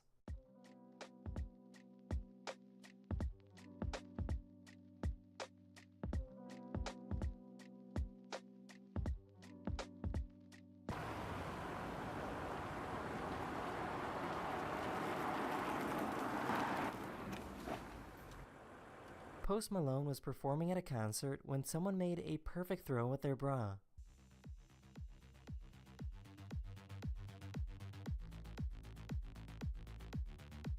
Короче, я научился открывать майонез, так что сегодня без пупитов. Ебать. This plant is being eaten by a caterpillar, and scientists captured how this triggers a defensive response. Neurotransmitters send a wave of calcium across the entire plant after being attacked. No, the plant is not in pain, it's just a defensive response from the cells of the plant.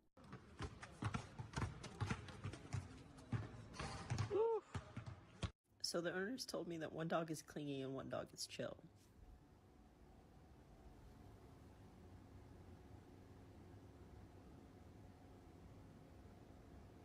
This elderly couple was caught looking very suspicious and taking plants from the mall.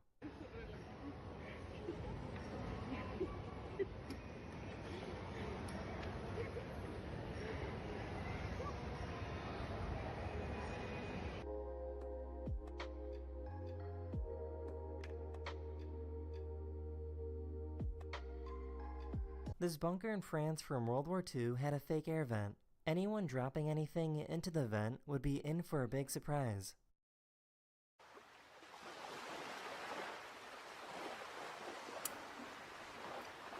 That is the end of this video. Thank you so much for watching, and I'll see you guys again very, very soon. Later. Oh, that's a funny screensaver. Oops, I do require the background noise.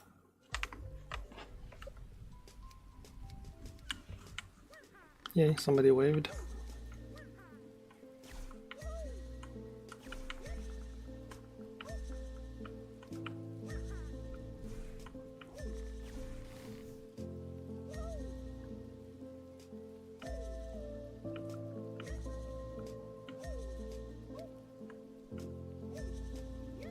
Whoop. Whoop. Whoop.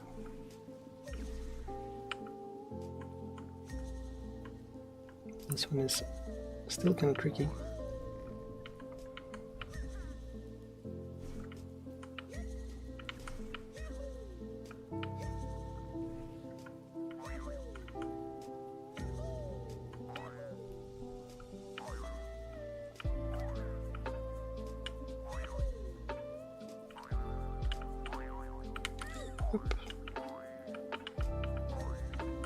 Up. Oh. Technically PB, I guess.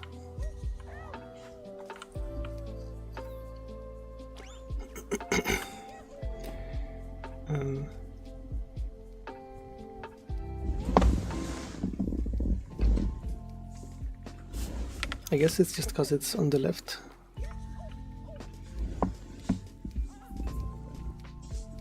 But I'm not sure why it's not like the key is lower.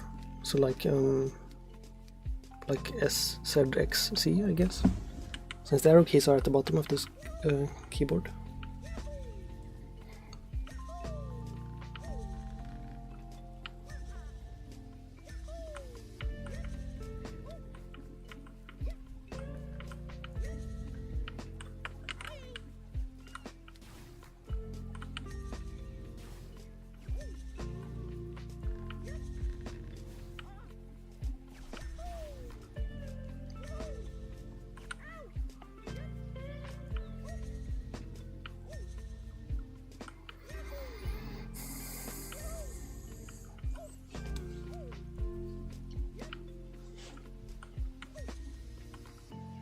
Okay, maybe this time I will unlock the hoodie if I level up. Surely at some point. So I can stop wandering. Oops.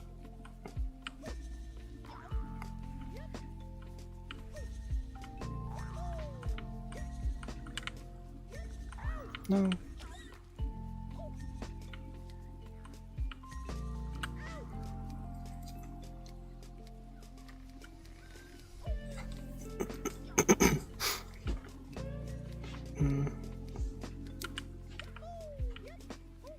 Yeah, I mean, it makes sense, I guess.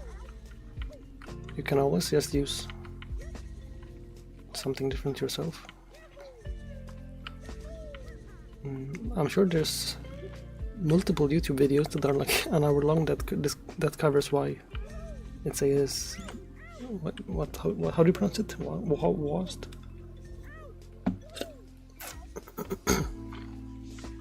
I'm sure there's a reason. I mean, mainly it's probably just that you want it far away from the mouse so you can play FPS games. Since the arrow keys just happen to be very close to the mouse.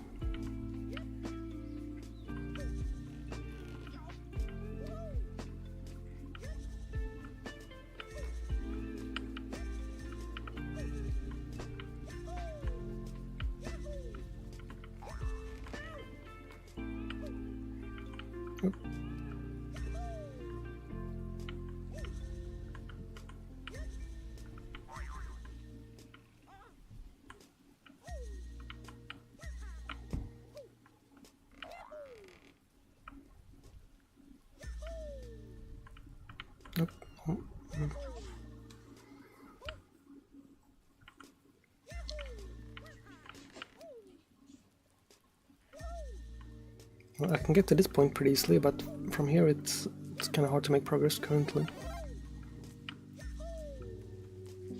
Okay, let's see if we unlocked it this time. What? Why not? So what did we unlock then?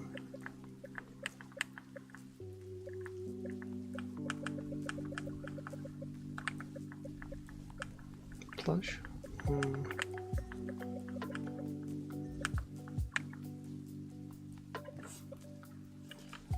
Oh, can I have the pink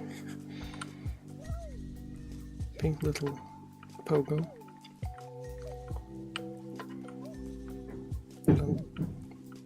Don't like that one.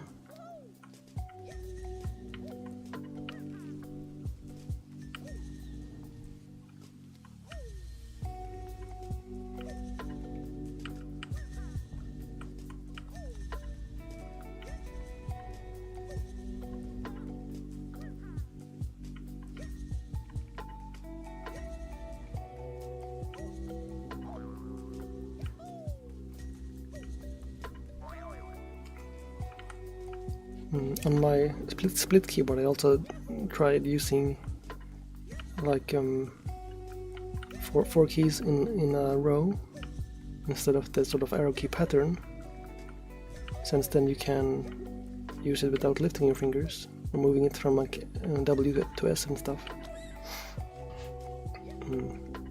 I used that for like the camera controls when I was playing Baldur's Gate and stuff. That was kind of nice after you get used to it.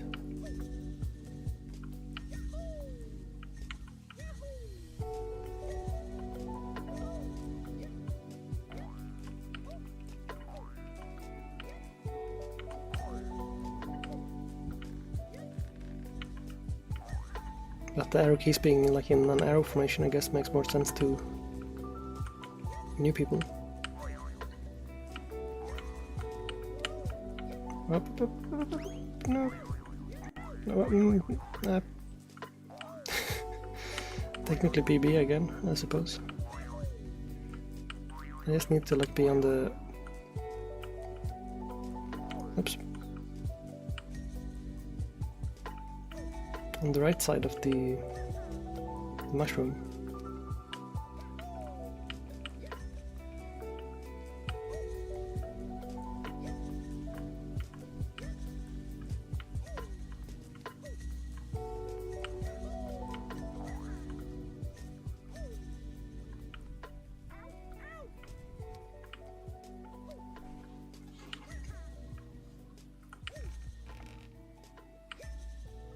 I'm almost number 1 now. There's only 58,000 people ahead of me.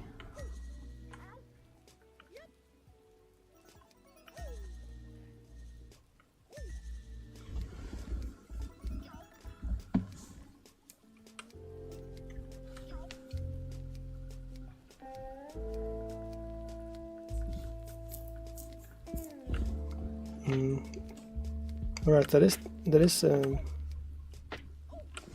mostly home row, except for, oh well, except for the E, I guess. But that's close as you can get if you don't want them to be all in the home row.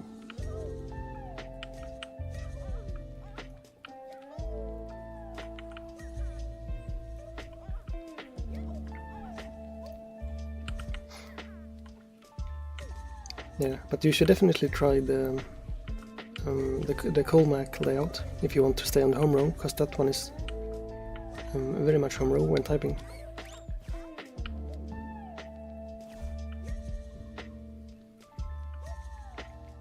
Yeah, I forgot what shape is the grid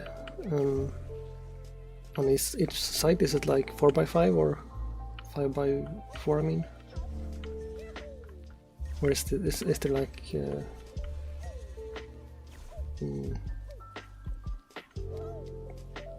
well, yeah, I don't remember. I guess I can just look at the picture.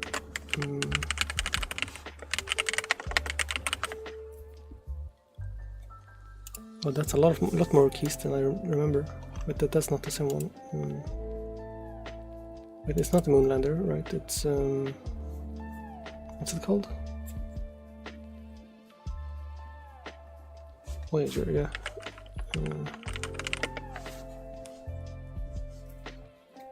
Yeah, that one is nicer. Oh, that's a lot of rows.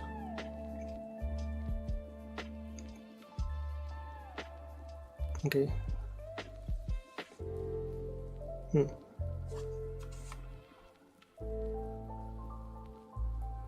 I don't remember what mine looked like. I think mine was like 3x5 or 5x3, I guess.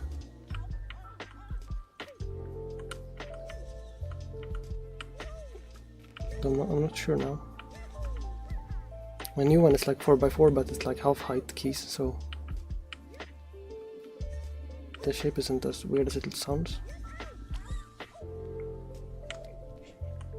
I mean, the one I'm supposed to be working on.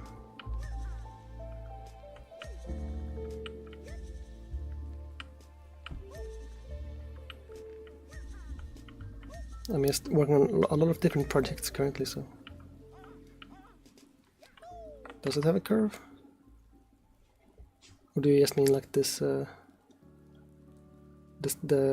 stagger?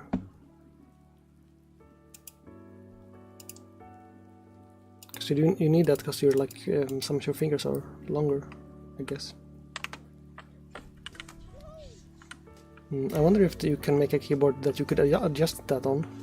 Because I was thinking that if I design one and I might want to make it like you know, like mass produce it, then I would worry about like the exact stagger that works for my fingers would not be optimal for everyone. Some people have different, like the I guess like the stagger would at least scale with the size of your hand, since I assume the height difference between your fingers, I mean the length difference between your fingers is sort of linear to your hand size, and not a constant, because that would be weird for people with small hands.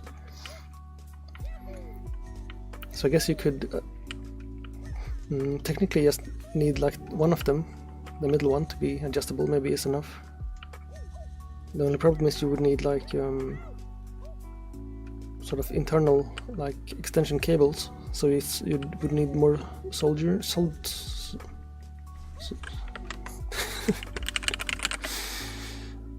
wait, how do you make it pronounce it? Soldering. Sols. That's a weird pronunciation. Soldering. Because you can't just make this a single PCB then, so...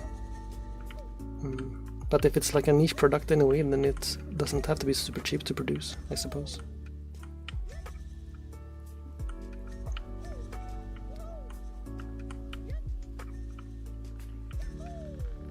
I guess you can sort of add more microcontrollers so that you only need like one signal cable per, and you don't have to like wire every single switch through that weird system. Then it might be okay, because there are microcontrollers that can do like basic communication between PCBs that only cost like a cent probably, but they're definitely more work and stuff. But it would be cool to like make an official product that people could buy, but the first step is still making the prototype, which I'm still haven't done, so I think I will just try soldering like 4 keys on each side, because then I can try like gaming and stuff, and then I will just order a PCB instead, because I don't want to solder all of the switches, because that's like 100 manual connections, and that's just awkward.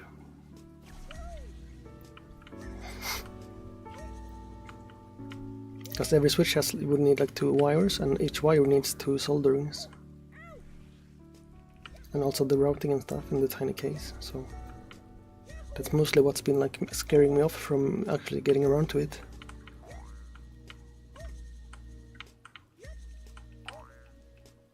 No.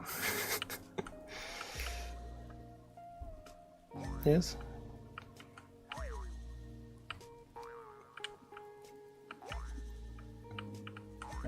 No.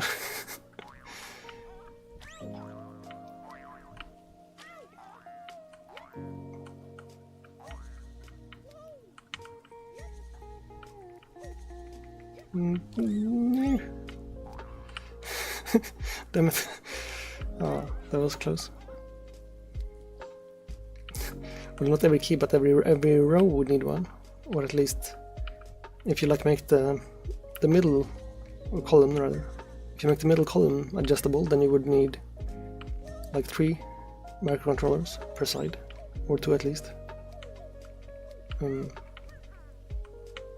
But the main microcontroller is like multiple dollars anyway, because it's like a pipe. What's it called? The Pico, I think, currently.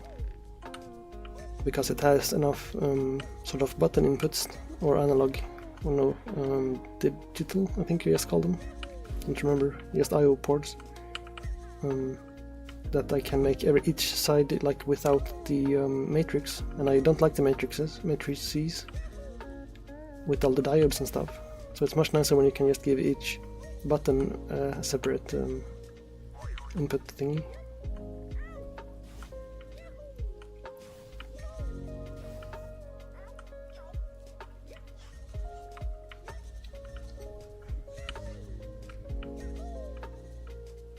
But for just like transferring some binary data, it would be very easy probably.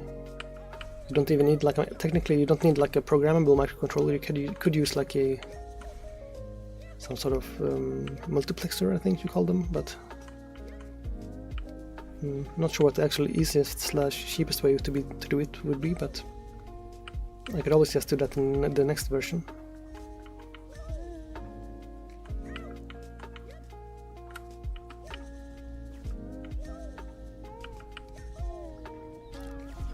because that would also let people do different. Well, I don't think any of them have it, but technically with split keyboards you can do like. Well, no. Paint, because your fingers are, you know, a little bit like this and not like this, you know. So you could like make the keyboard a bit so that like one of the, this is very hard with line tool because I can't click like near where the other one starts, but you could make it like, you know, a little bit like that.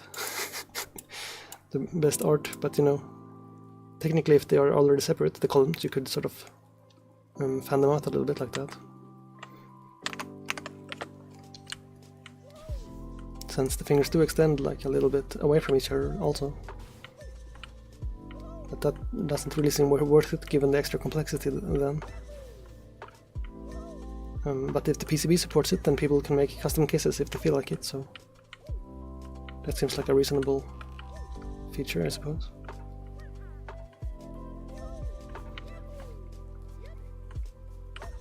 I guess technically if you just make the columns so that the columns have are like stackable, you could technically just make it like a variable width as well, if some people want a bit more keys, like the fifth row and stuff. But that's a bit harder to program then, I suppose.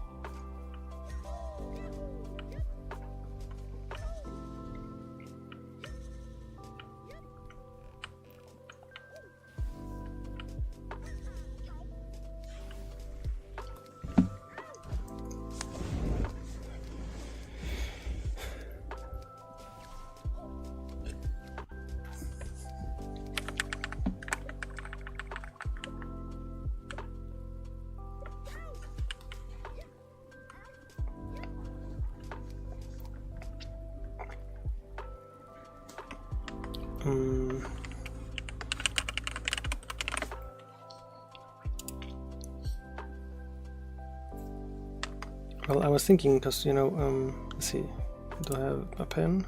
I don't know how to use this. Oh, there's a brush.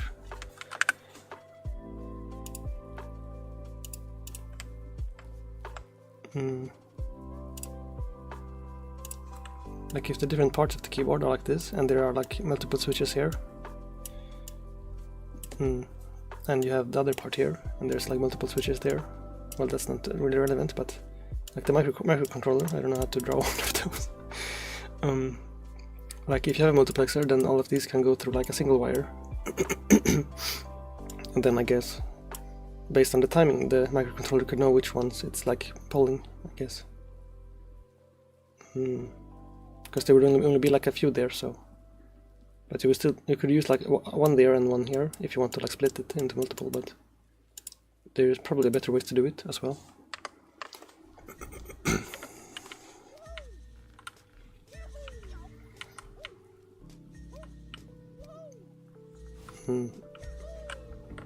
One second.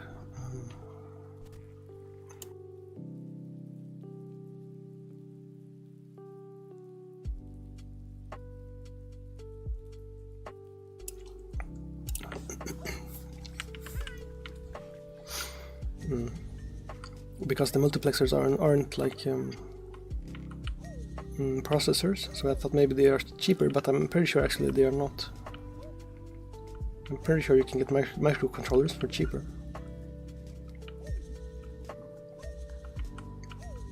Because basically the most important thing is to avoid the manual work required for each one. If you want to be able to mass produce them, you don't want to have to solder much. So if you can just like add like 1 or 2 wires per PCB, then it seems more reasonable.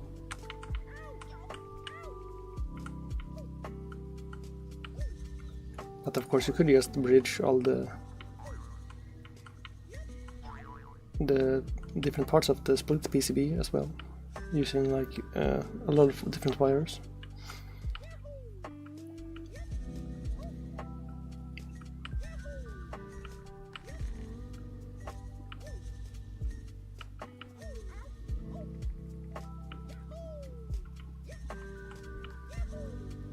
And then you would just have to make like the parts of the case that are like the different columns. Just have to make those like slide against each other, but that's not too difficult because you can just do that as part of like the 3D printing or things like that.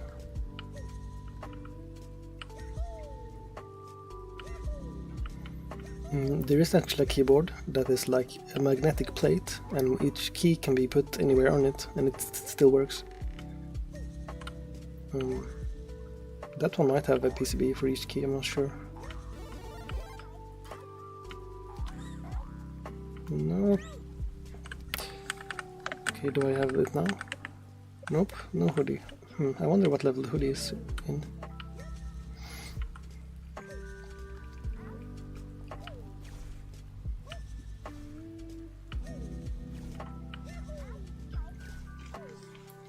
But multiplexer was just like the first thing I thought of when I wanted to like use multiple signals in one wire.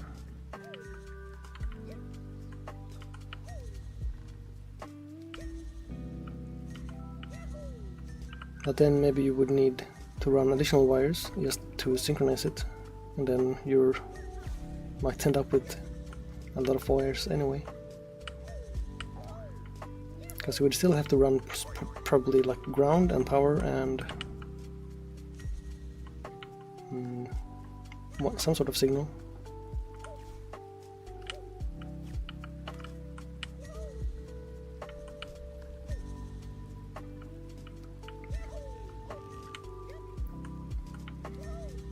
So then you might as well just run like some sort of protocol thing, like I2C or SPI, I suppose. If you're gonna have 3 wires anyway, then you can do it with just like a cheaper microcontroller, probably. But I don't have much experience with hardware projects.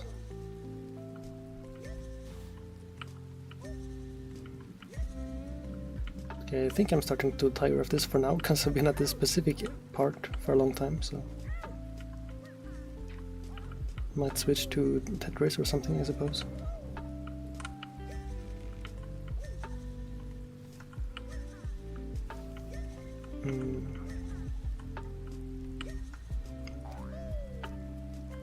Oop.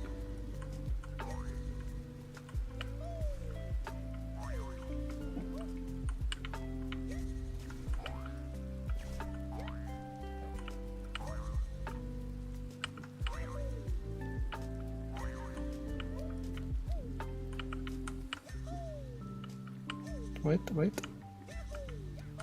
I made progress, okay.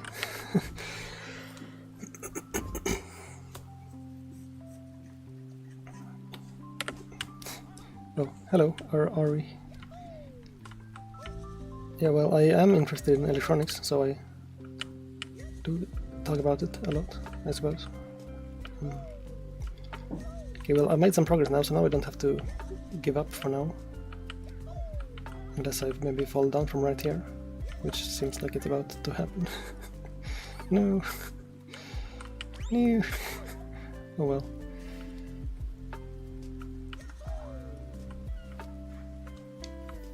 That's unfortunate, but I did get a PB, I think, so.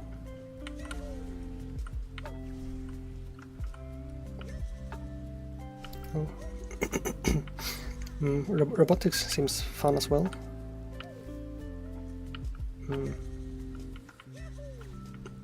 Although if I had like a garage or some sort of workshop, I would probably do more like that kind of things.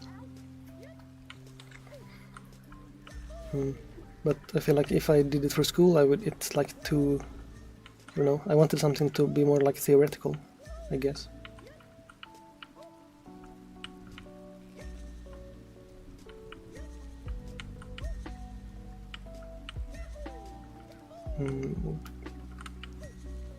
But once I get a house or something, if I ever do, which it's my plan, but I do need like, you know, money, then I would probably get a house with like a barn or a garage or something, and I could tinker with sort of bigger projects. Because currently I have like a tiny apartment, so I can't do much. Can't get like a lathe in here, that wouldn't really work out because the whole building would vibrate. Whoop.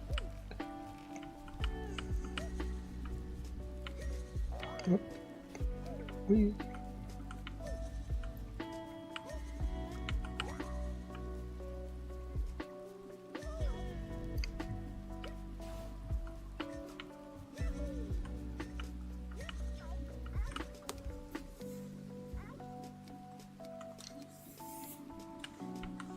Yeah, I studied, or I tried to study like, I think it was engineering physics, I think you call it in English. But it was on like a difficult type that was like almost at the master's level, but it was like 5 years instead of 2. So like instead of bachelor's plus master's, it was just a 5 years sort of mixed program.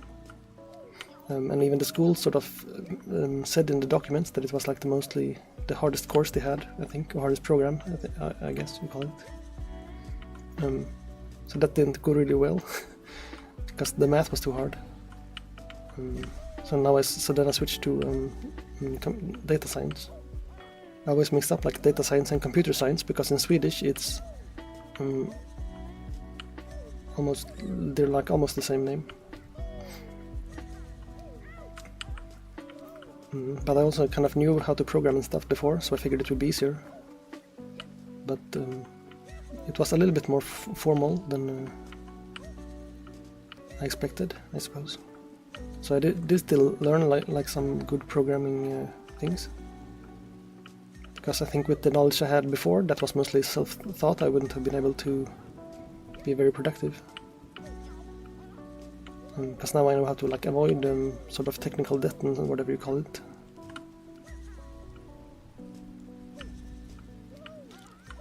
Yeah, I am like 2 years now into data science. I'm surprised it hasn't included any like AI stuff, because that's usually what I think about when I think AI. When I think data science, I think about like machine learning, since that is data.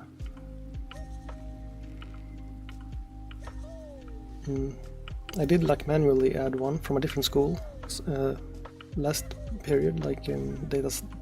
It was like applied machine learning in or deep learning in Python and stuff. But I had to sort of give up on that course because I fell behind. Probably because I was trying to do like full-time streaming while also being a full-time student, which didn't really work.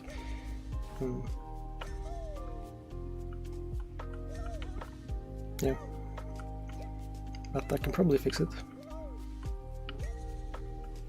Now I have some weeks off at least. I think like 3 weeks maybe.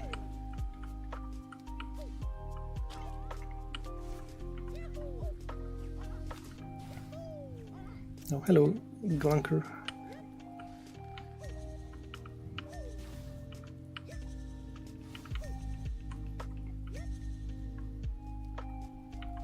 Yeah, AI is very weirdly used.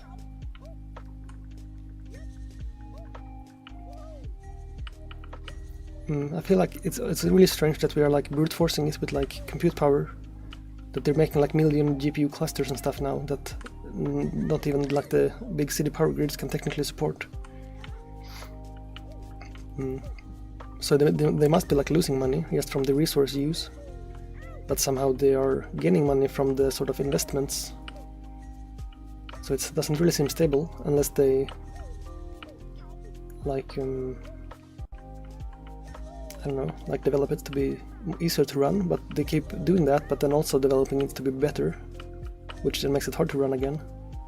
Like the OpenAI stuff recently with the reasoning models, those just like talk to themselves a lot, which is very expensive for computing. Because it's basically just doing a lot of writing that you are not even seeing.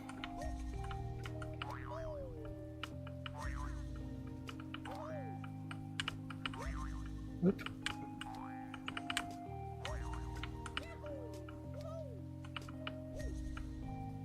Oops.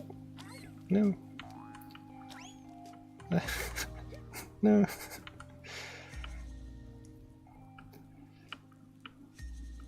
Oh. Alright, wait, no. Oh, almost.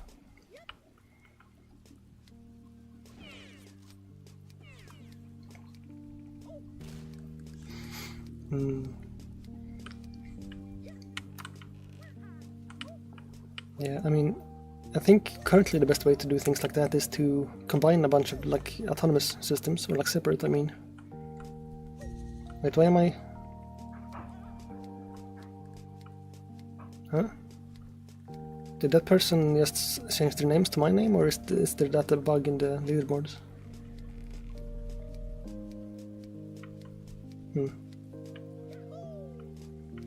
That's weird.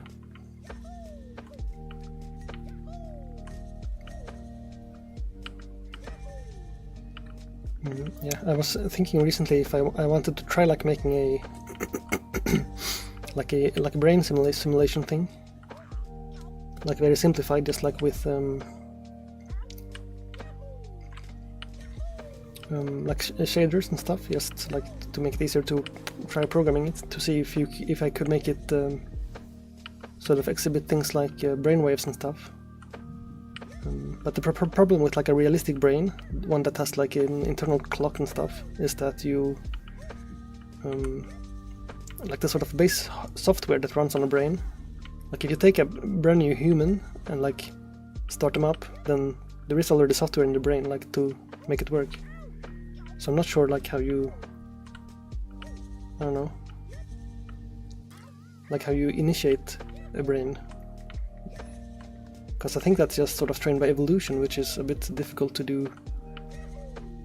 But then, like, because a human brain can sort of learn by itself, just from being, even though it is like still a simplified system. I mean, like the components themselves are simple.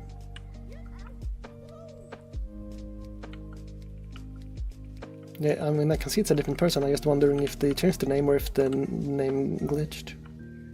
Because I know some people just change names just for fun, but not sure why anyone would do it here.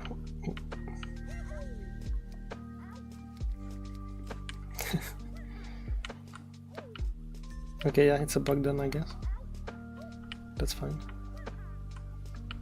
I mean, I put my like that's like a valid domain name. It just goes to my link tree. So if more people use it, then I guess that's just free advertisement. Free advertisement, which is okay.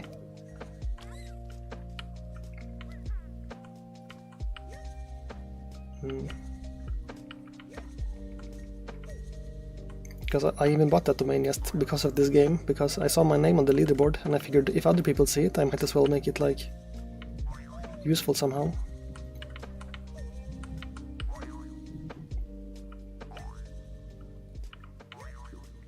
But it is kind of interesting, like how brains in nature sort of get loaded with the default firmware. Because there is some, I mean, there's both like the, I don't know if it's like just like default, like for a neural network it would be like the equivalent of like the default weights and stuff, but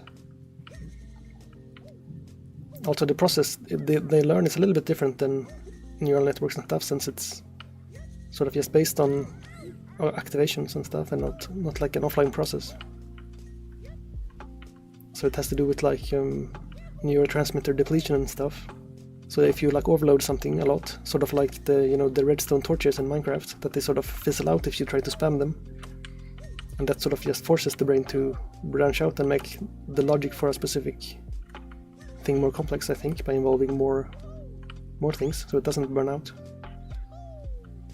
Not sure if that's an accurate description, but I mean, similar systems at least are in place, which is interesting.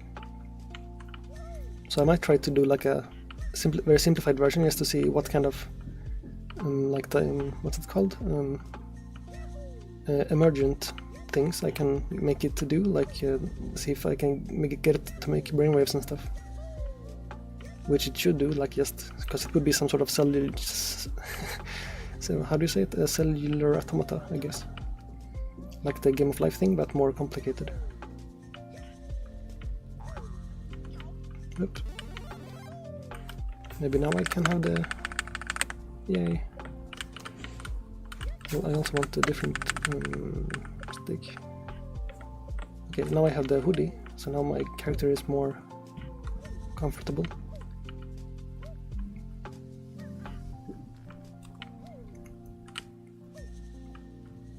Yeah, I noticed some people are like default outfit until it loads the correct one. Whoop.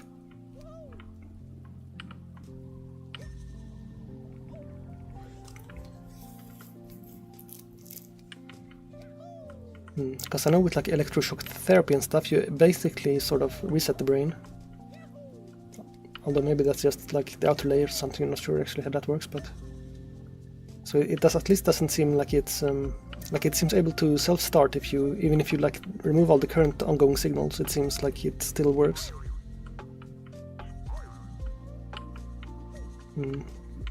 So that means if you had some sort of AI that worked like that, you could still sort of initiate it, or like reset it.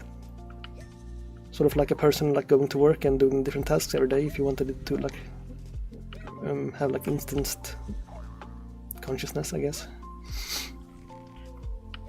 But the weird part then is that like normal LLMs and stuff, those don't have like a concept of time. But if you like those that are more like simulated brains and stuff, those you could sort of just run, but that would of course be expensive also. So I guess you would sort of just boot them up temporarily and ask them something. So from their perspective, they would just be constantly like barraged with new questions. So that's a bit of a painful existence for them, I suppose. But it's at least interesting, because it's still sort of a poorly understood area that you may be able to find new working models and stuff by just messing around. Because the current models don't really seem very sustainable, given their weird resource use and stuff.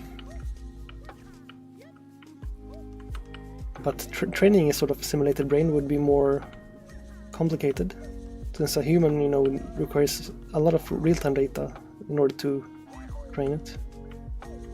Oops. Oop. No.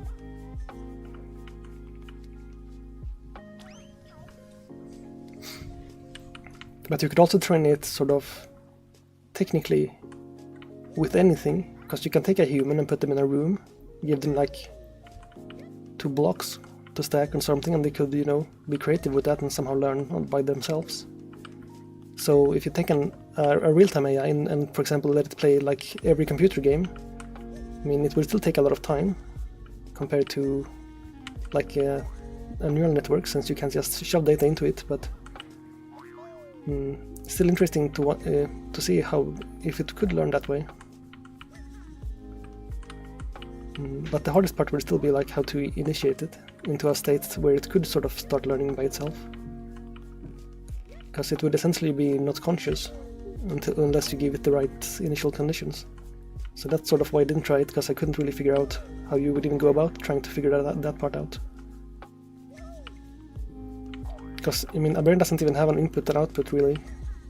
So how would you even tell it like what you want it to do? You would maybe like give it some output, I guess. Yeah, I guess you just select some neurons to be output and an input. You could still do that. Oops. But then you can't really train its like internal thought processes, because those might just like flash an image like through some part of the brain, and then, you know, it bounces around in there, and then they get like an impulse out of it some other place. So it's a little bit confusing.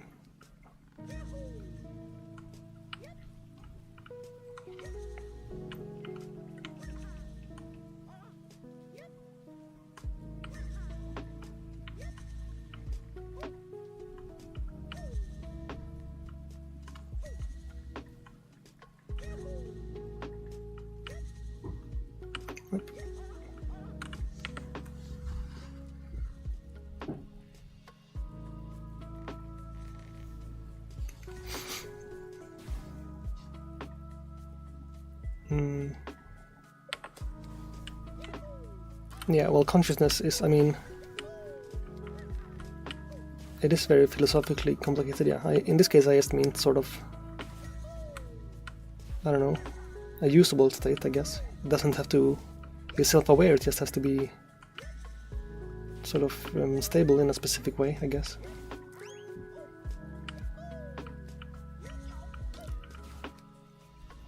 But there are like, I guess you could learn a lot by doing something like, I don't remember, there's some sort of animal which only has like a few neurons, like a few hundred or 1,000, I think. It's called something, I don't remember, I think it's some sort of worm at least. So I guess you can try to start with that and try to like make a similar environment to where that evolved, and try to evolve a digital model of it, and then try to sort of see if that teaches you anything about the feasibility of such a project. Because you can vaguely, you know, tell if its behavior is correct or not, and then try to tweak things. Because a worm doesn't really do much complex thinking, I guess.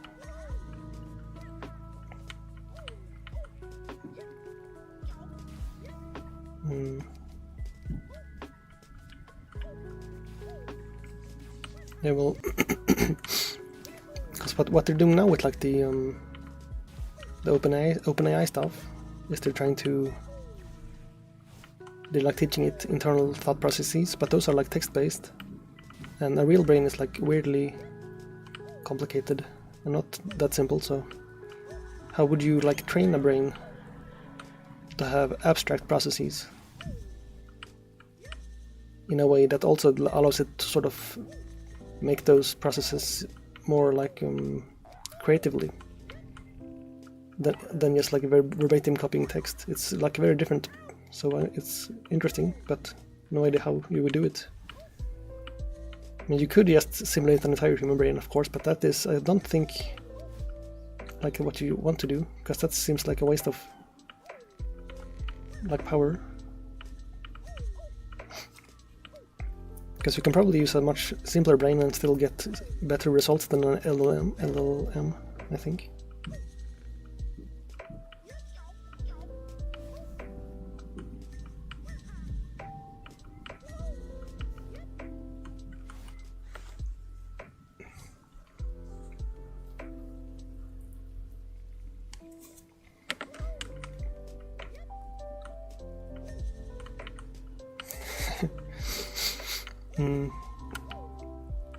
Yeah, right, we don't want the AI to reproduce, I suppose, because then they might just take over the internet. Well, I mean, the sort of it would need some sort of simulated neurotransmitter system for like localized burnout and things like that to avoid seizures, I guess. Because otherwise you can get like brain waves that basically just start bouncing around, which is, I think, is pretty much what a seizure is in humans.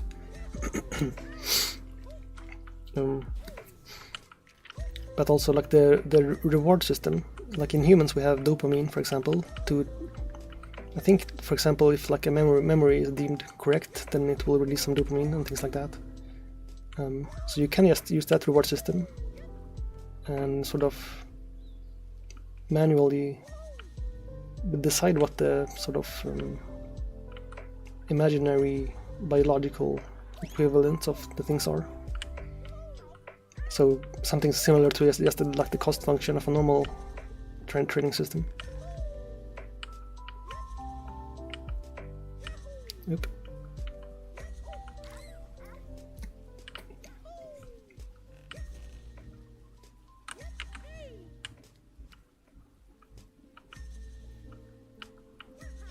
Oops.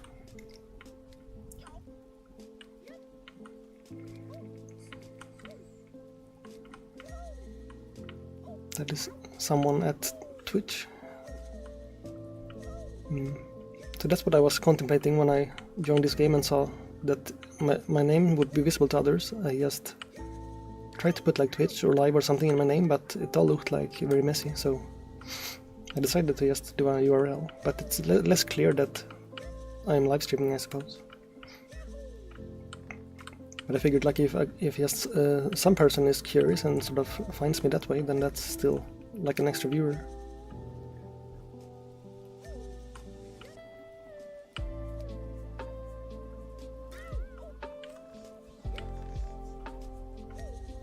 Well, I don't. Yeah, it would be hard to manage it like as aggressively as we manage the language models. But in terms of sort of how well it performs a specific task, wouldn't be too difficult. And we can probably do something like transfer learning, but I'm not sure how that translates to that form of AI. Oops.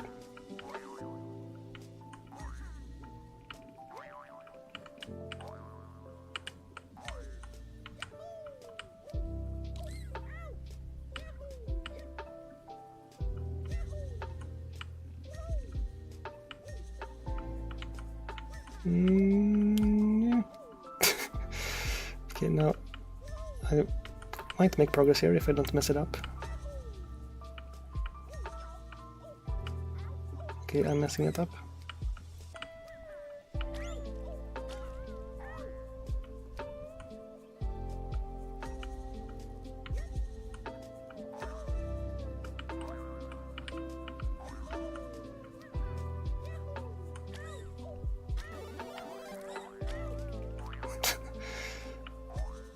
No. Oh.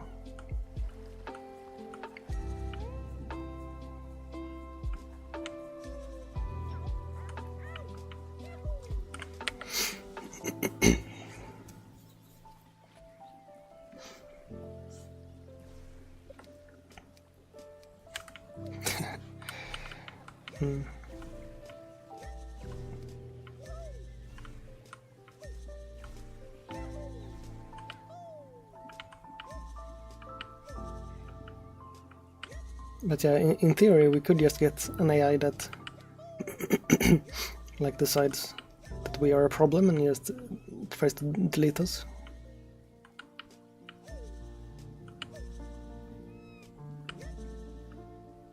But so far no AI is like conscious. Now they're just like, you know, input-output black boxes. And if you don't give them any input, nothing really happens, so that's good at least. I mean, we are starting to get more agents and stuff, but there's at least no official agents, I think, currently.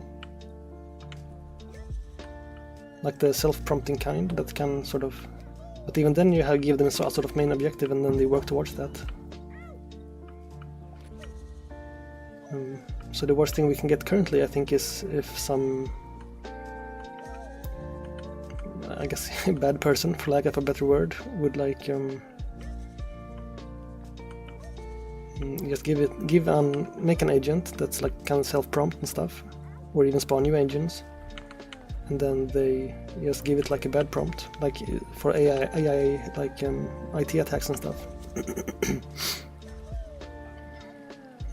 Like for example, just tell one to scam people and then not even say how would you do it, and then it might like make like new scams, for example. That's very hard to deal with.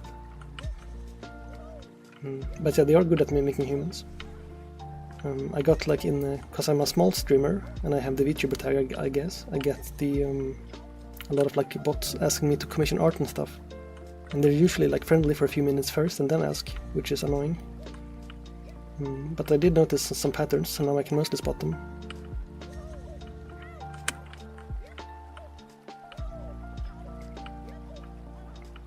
For example, in the on-screen chat, if they don't have a color there, if they're gray, then that means they haven't picked a color. Like you, for example, although, because in the Twitch chat you're green, but on the screen you're gray because you don't have a color in the database. Unless it just didn't work. And you usually have like some numbers, which you don't have. Yeah. Yeah, that would be a very... I mean, technically it wouldn't cost them too much to just sort of... You know, the most like thing they can do for credibility is if they would like return like a day later or something. Because technically that wouldn't cost them a lot, I guess. But yeah, but currently I just now tell them if I suspect them of being AI.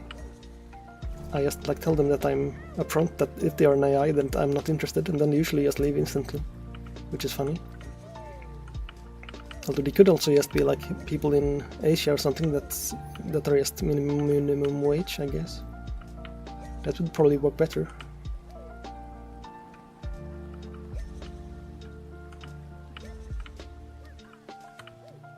But AIs, I suppose you can get free and just run them on your own machine, so that's cheaper. But they also sort of don't seem to react to it, what's on the screen. They almost always like answer pretty slowly and just behave kind of weird in general.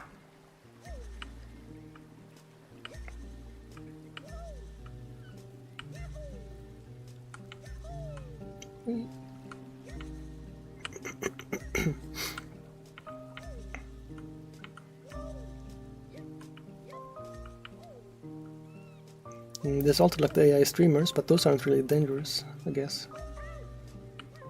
That's just well, it is competition, I suppose, for normal streamers.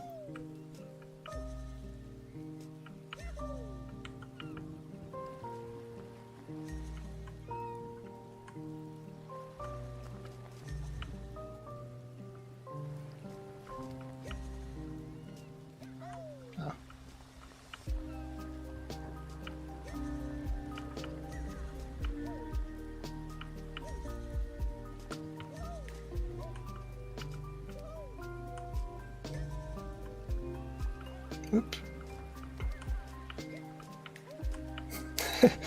Yay. That was cool.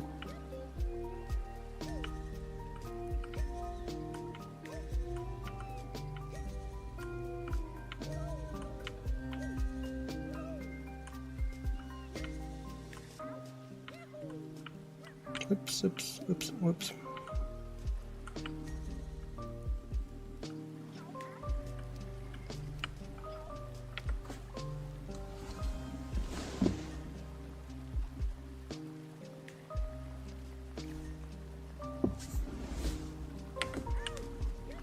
Well, I mean, the streaming field is already oversaturated. I mean, if you remember, if you clicked it, your like yearly recap thing from Twitch, it said there were 9 million new streamers this year.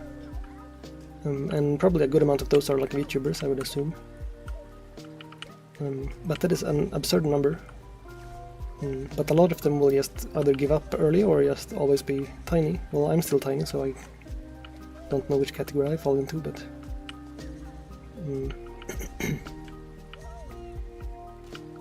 I mean, if there were more AIs, they would just, I mean, it wouldn't hurt the bigger AIs, but it would hurt, they would just not grow, I guess, once people start getting tired of them. But VTubers are almost at that point already, because there are so many. So I'm not sure how I'm supposed to improve so that people stick around. Well, I am working on my new model, which will be almost done soon. That should probably help.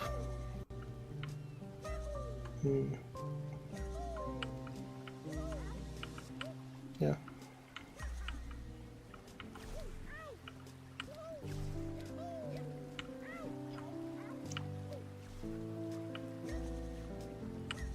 Oop.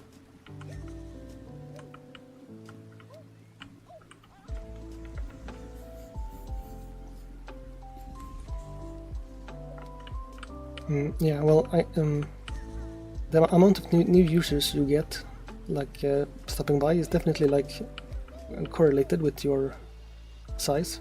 So it's all what's it called? Like a Zipfian distribution, a little bit. If you have heard that term, like big things grow faster, I guess.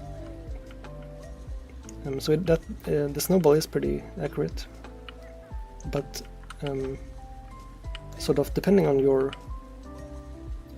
I guess it's like a coefficient, like if you have 100% quality, which is theoretically impossible, I guess, but or only theoretically possible. then every new person who looks at you would like stick around, but in reality it's a very small number, at least for me currently, because a lot of times I see the view count go up and then it just drops down like a minute later, so I'm clearly doing something to disappoint those people.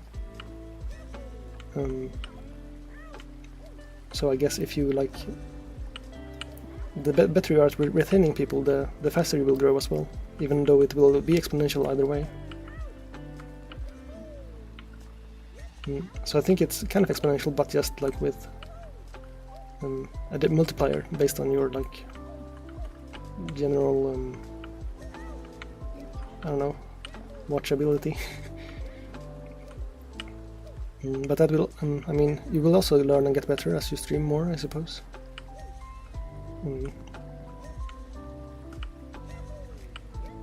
And also over time it would matter more like which categories you do and stuff. Like this one, I didn't really expect anyone to watch, because I mostly just wanted to play this game, I guess. And everyone in the category seemed to be Chinese, which made it very hard to guess if anyone would show up. Because that's a bit unusual. Like there were like 250 viewers, but no English streamers. Oh. Oh.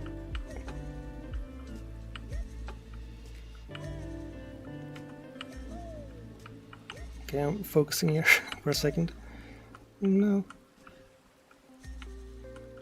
Oh.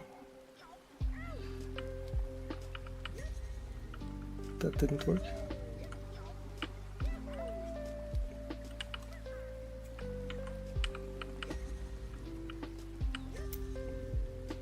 Yeah, but English streamers also, at least on this platform, have the biggest audience. So there is a large potential for growth. It's just you have to somehow like get seen more than the others, which is not easy.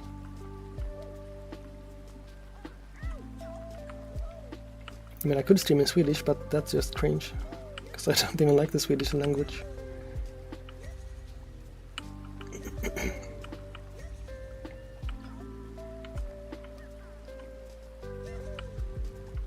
Also, like once you get past like a tiny size, you can get to be in the sort of top 15 slots on every category you're in, which helps a lot. Because currently in most categories I would be at the bottom. So if I try to stream, for example, Trackmania, I would have like one viewer, because nobody would find me. But once you have a bit more, then there are more categories where you would stay near the top. Yeah.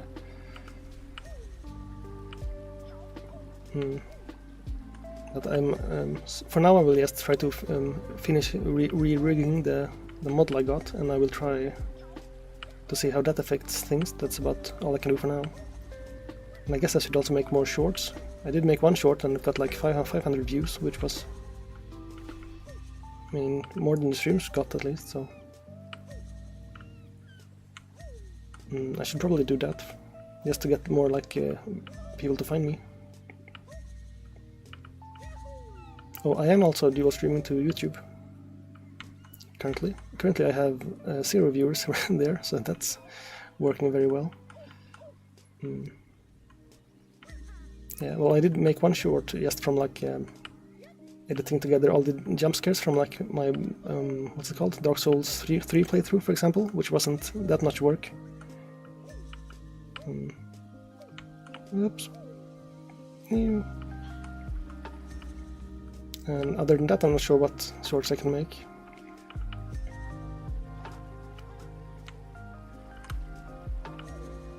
I think the peak viewers I've had on YouTube so far is like 3, so and the peak on Twitch for me is like my second stream where I got raided and I had like 26 viewers, which was nice.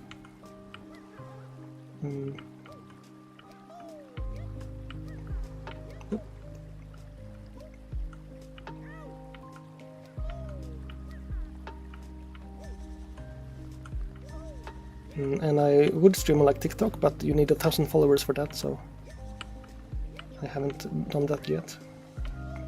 I am recording vertically, as you can see on my OBS window here. I also have the vertical setup down here.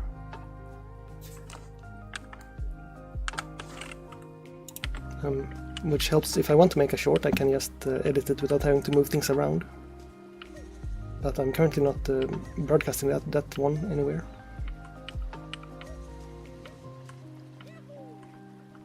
And I could also stream vertical on YouTube at the same time as the normal aspect ratio, but that gets a bit weird because then you have doubles of every VOD and stuff. I'm not sure if I want that. So then I might do it on like a second channel, but then it might not drive much traffic back here, so that's why I'm not sure if that's the correct thing to do.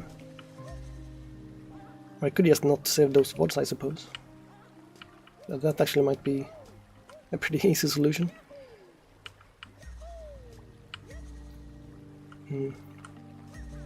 But yeah, also you do need to make every scene like twice, so that's a bit annoying, and you can forget to switch the scenes in 2 places now, so...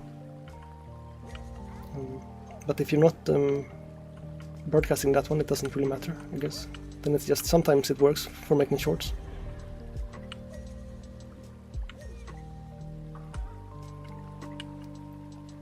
Yeah, it's called like the item multi-stream. No, that's not it. Just item vertical, I guess. I'm using both of them, but that's, yeah.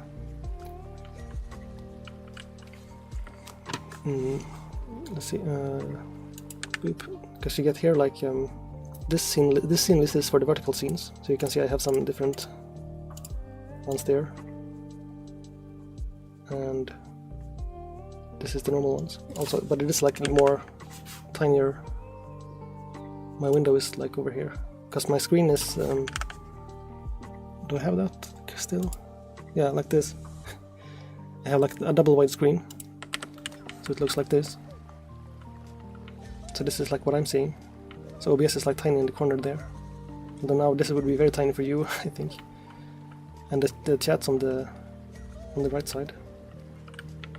Technically I'm not allowed to show the YouTube chat, but it does happen to be empty, so that's fine.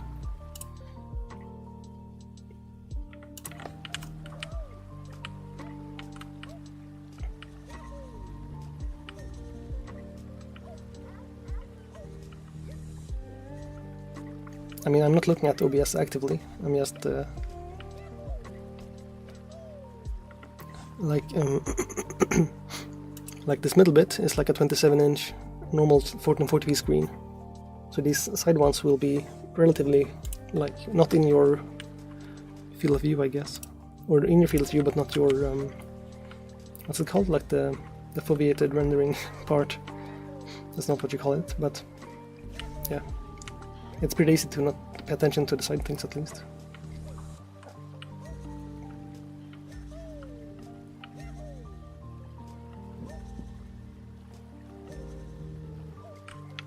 I also have this funny window. That's my chat, and over here is a sideways version because I need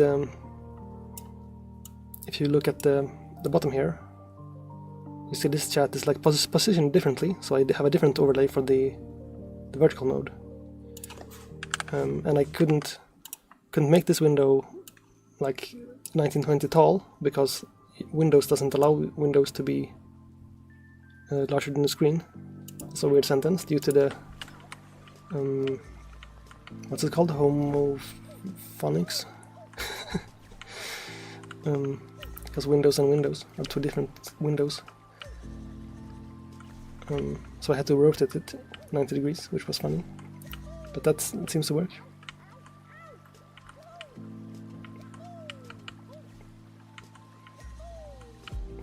Because my first idea was to just downscale it so that it did fit, but then it was a bit low resolution, so...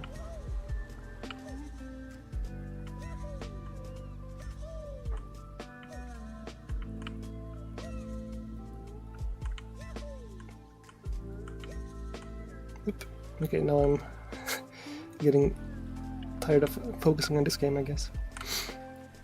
Let's see. I'm gonna take a little break, and then I'm going to switch to a different game. I think Tetris. Boop. Hello everyone, this is your daily dose of internet.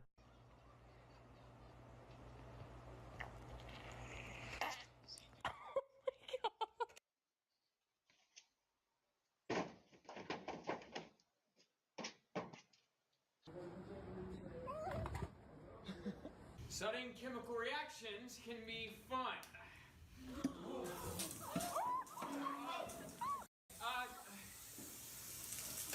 Okay, everybody, get out. This guy in the red car wanted to fight the person that was recording this video when something perfect happens.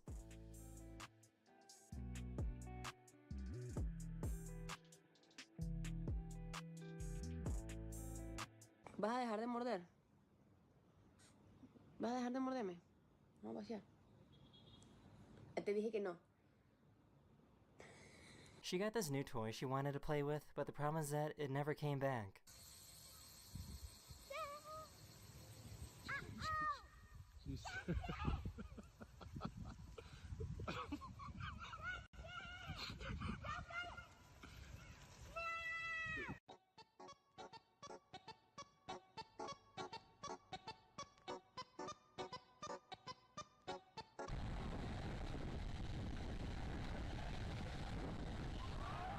Here's something new that I learned today. Paper cups aren't made of 100% paper. On the inside of the paper is a piece of plastic that holds everything together. Hidden within is a plastic film, and when exposed to hot water, it actually degrades.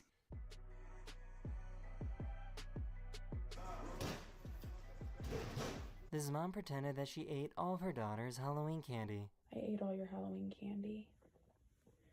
Why? Because I was really, really hungry. I'm so sorry.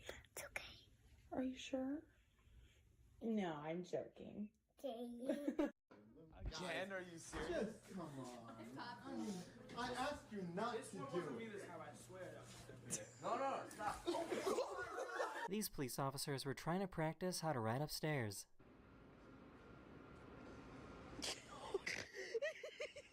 I have a perfect TV dog, and this is what I mean.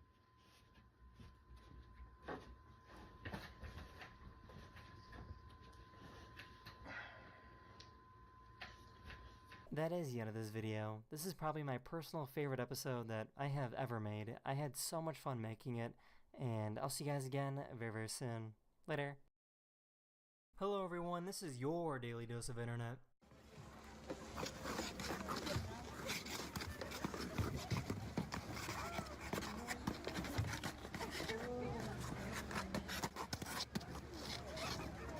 This dad's daughter is in the military and wanted to wake her up.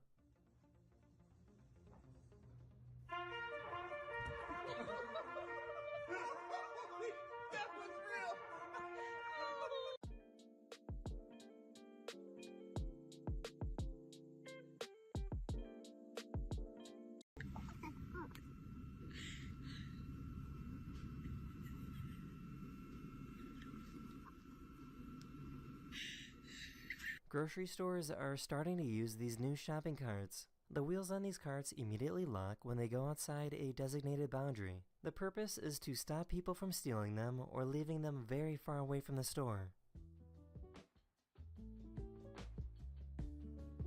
The student pretended that he burned his hand. My hand! Oh.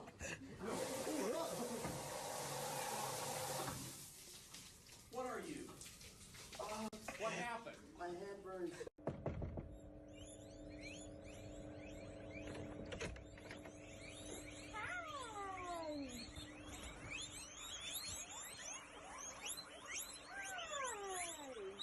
Please do not attempt. Someone was confused and thought they were driving on a road but were actually on a frozen river. The amazing thing is that nobody was hurt.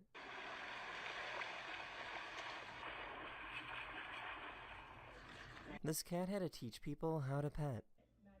How do I pet? How do I pet? How do we? Oh. Okay. There you go. This guy wanted to wake up his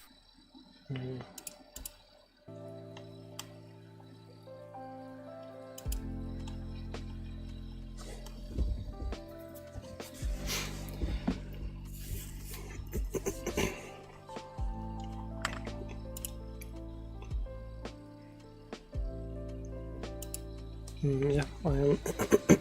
Sorry. I am back. I can show you. Because I keep doing. Oops, I'm in the wrong scene. Bleep, beep. I keep making like new projects. So after playing Noita, I wanted to play around with those concepts. So I made like this. Oops, it's crashing. Like destructible terrain, which is funny. But this is like not pixel based, but like just polygons. So this is kind of nice, but so I might make some game from this, but not sure how to make it like interesting enough.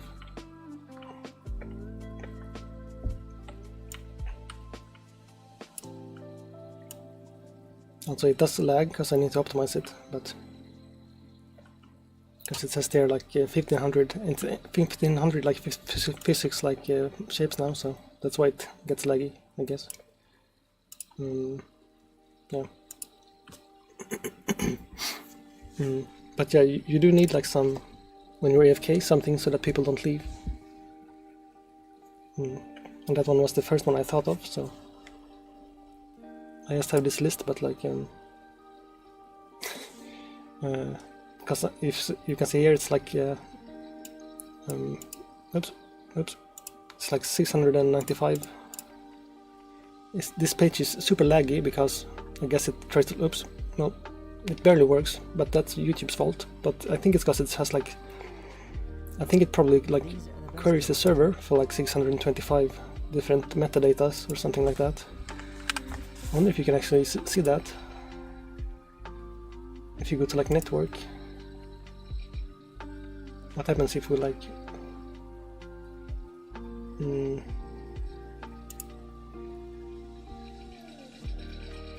oh, you can see when you scroll that it loads new ones. That's interesting. Never checked that before.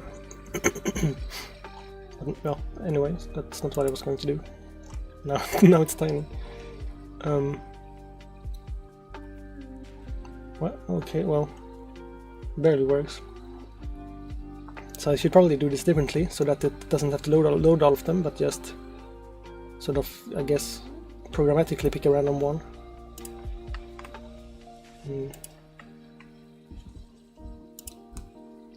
But yeah, okay, so I guess I will play Tetris, unless I can think of something else. Well, I can also do Noita and try the hard mode. I haven't done that, but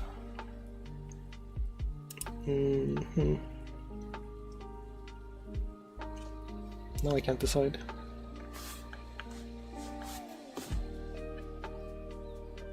I can go over here, boop. I guess yeah, I got what's it called? I got ad block, and I have a sponsor block, and I have a U block, and I have a Pi-hole VPN based ad block. So plenty of ad blocking. That might actually also be why it lags, I suppose.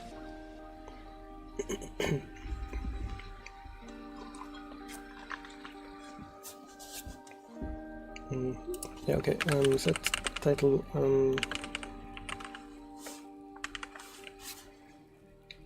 beep boop.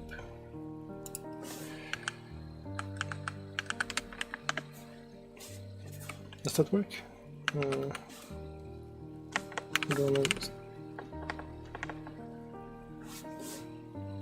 I don't think so. I forgot what the actual command is. That might not be correct.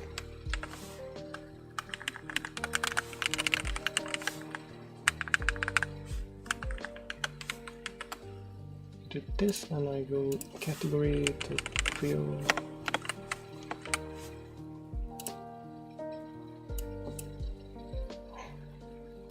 Okay, and also the YouTube one I have to switch. Oh, I turned my fan on my break and I forgot to switch it off. Sorry about that. That probably was not good for the sound quality.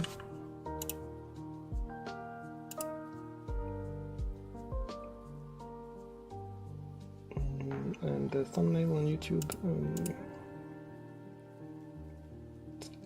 I should probably automate this somehow so that I don't have to switch the category on both. Let's see, touch view thumbnail there. Boop.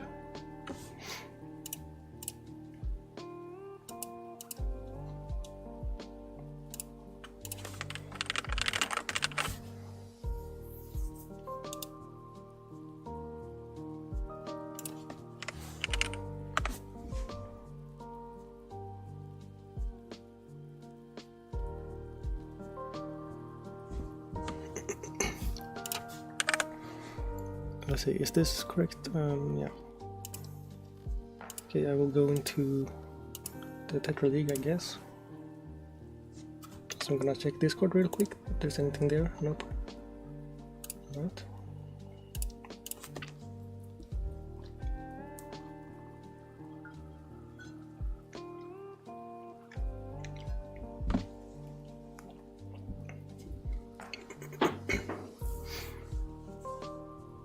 Yeah, there is like a lot of YouTube shit keeps like changing how they do the ad blocks, but I think it's been working for me recently. I mean, the only thing they can do that we can't block would be if they were to inject into the video streams directly, because Twitch could also do that technically. I'm not sure why they don't.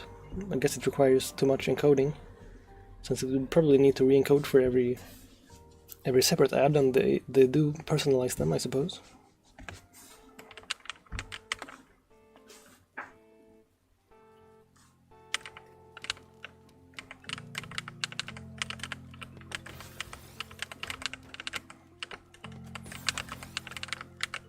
Okay, let's see if I can play Tetris today.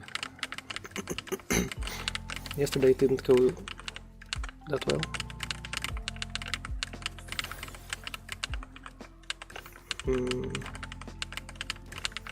Oops. Whoops.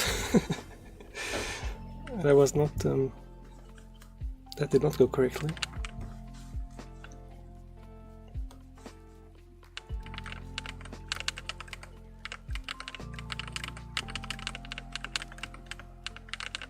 Oops, that's.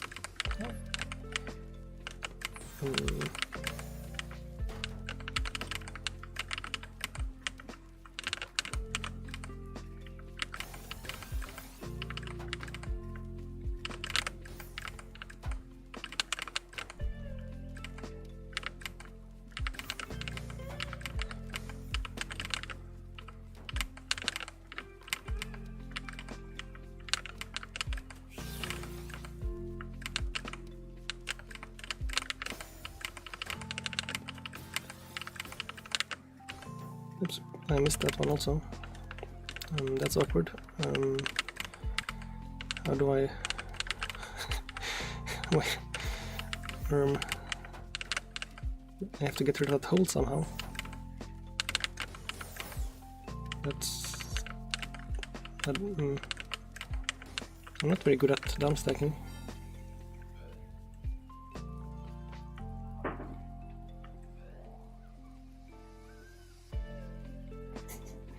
Okay, well, thanks for stopping by, and I'll see you guys some other time, I guess.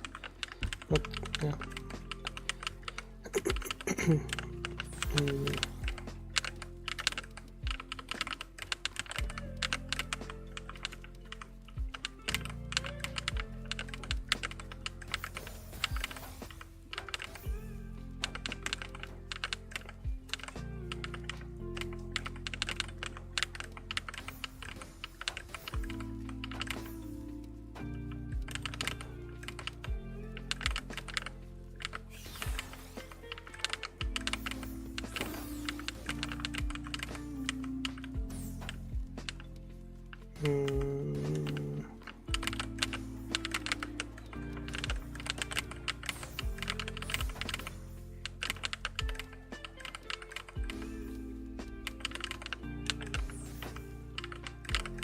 Ah.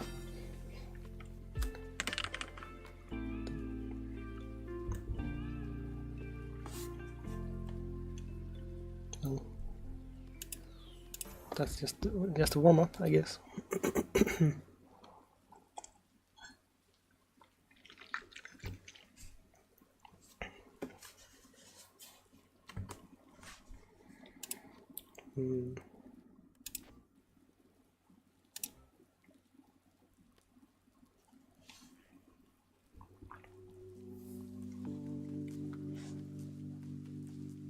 There's like the amount of people currently playing seems surprisingly stable.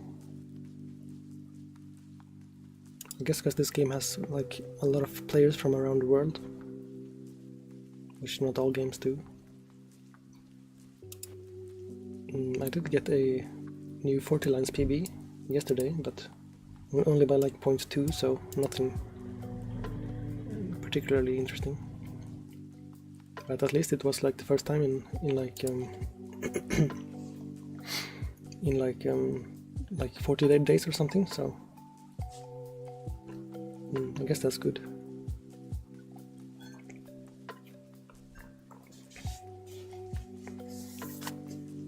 This isn't happening apparently.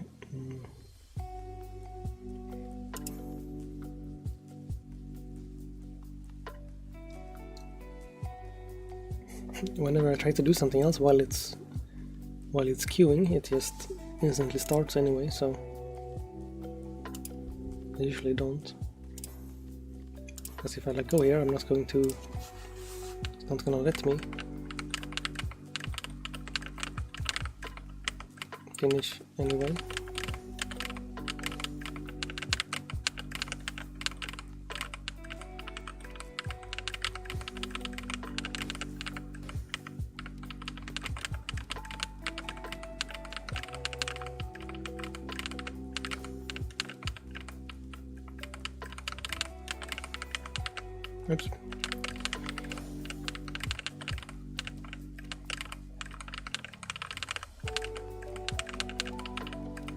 Oops. Oops. Oops. Well, that's not.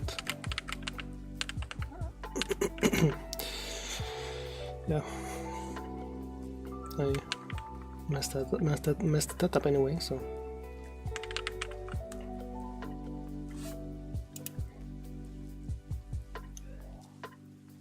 Okay. Unrated player.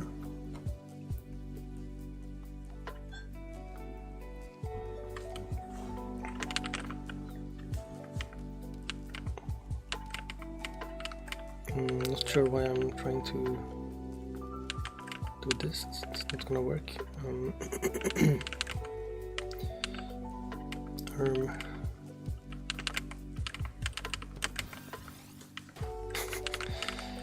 That was very strange. Oops.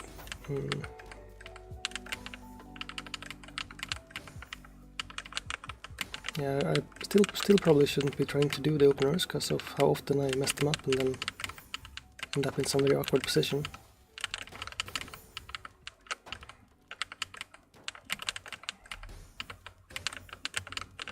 Oops, didn't stick.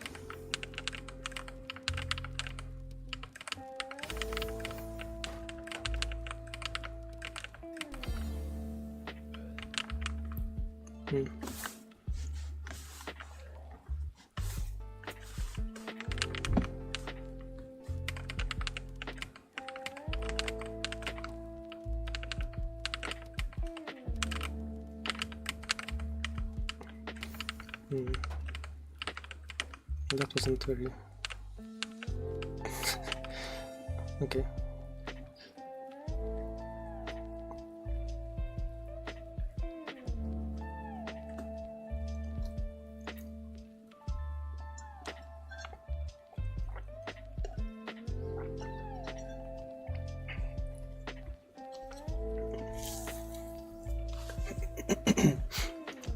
So should I just wait when this happens?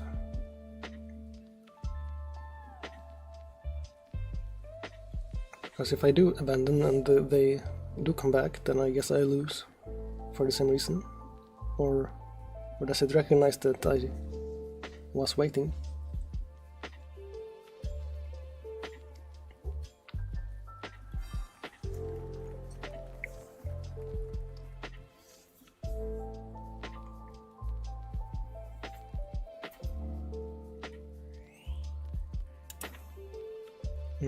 Oh, I didn't do anything impressive. Last time I had like some games where I had like 1.7, which is weird because my 40 lines PB, like pieces per second, is less than that, so I'm not sure how that works. Because you would think my 40 lines would be my fastest game.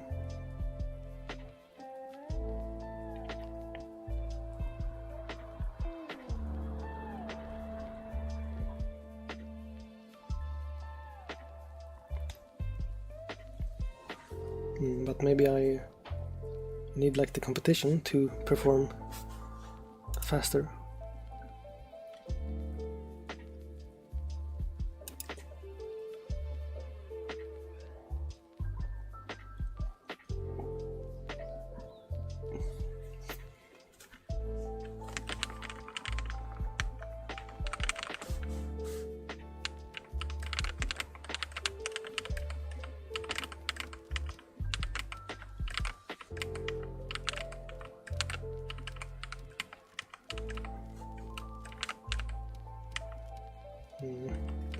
Oops, that's not great.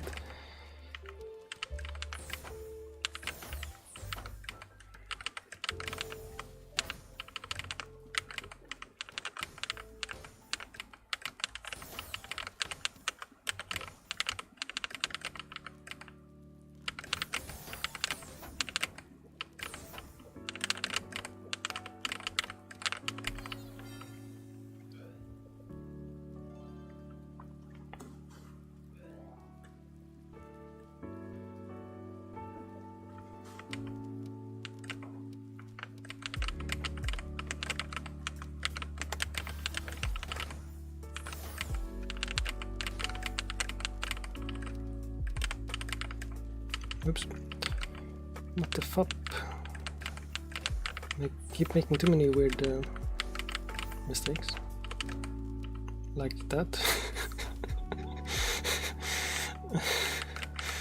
What do I even do after that? That's...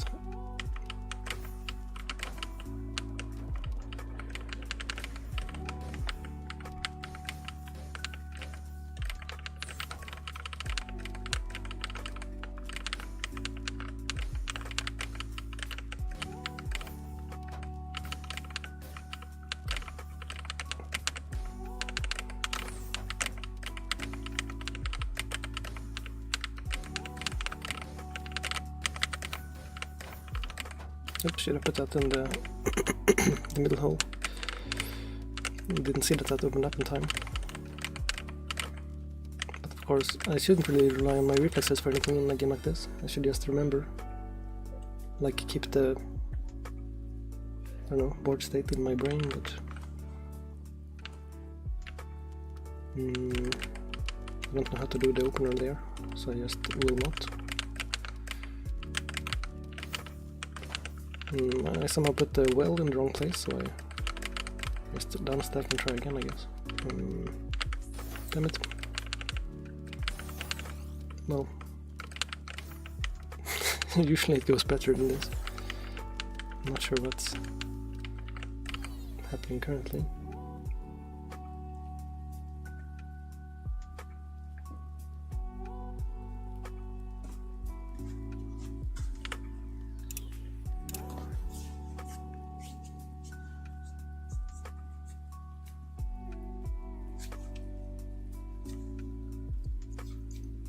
My fingers are still cold, probably.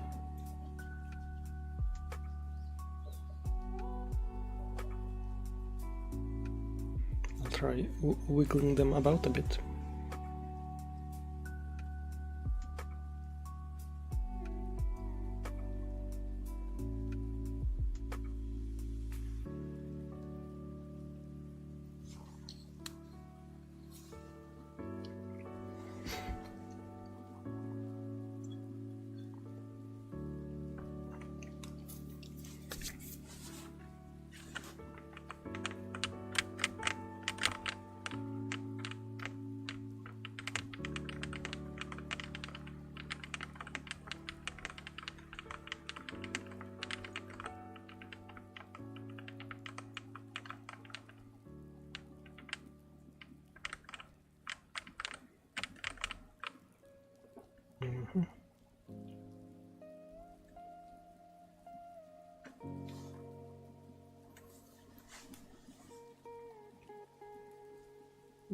I should probably be better at talking when there's nothing happening.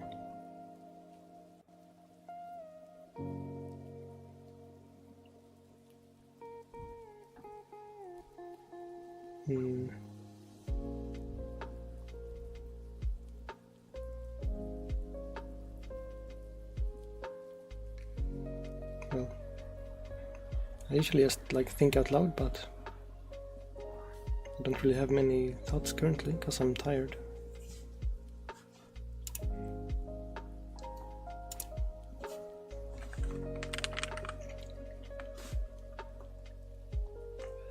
Except that I'm working on my model, and that's been going pretty good, but don't really have anything specific to say about that currently because I'm still learning and stuff.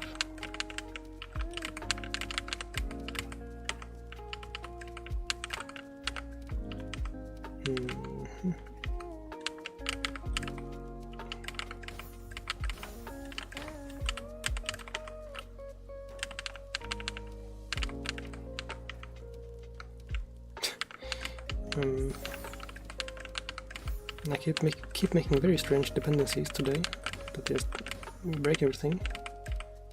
Usually that does not happen that frequently somehow, so I'm not sure what's different.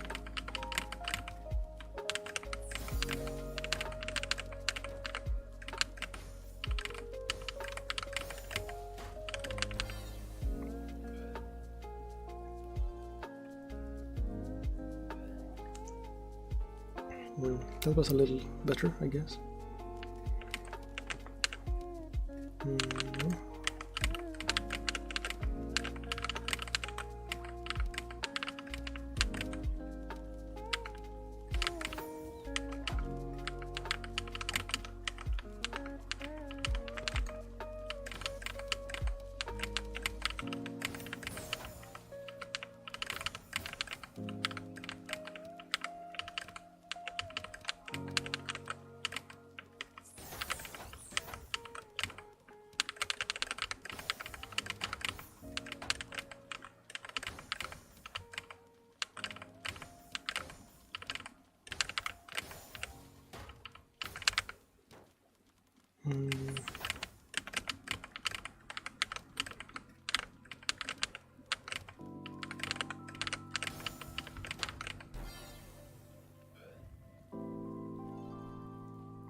Okay, well that worked better, at least, than the first game.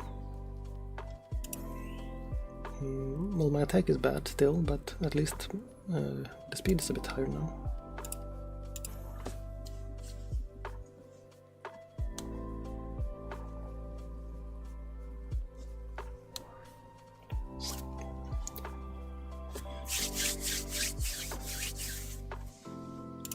Oops, that's me.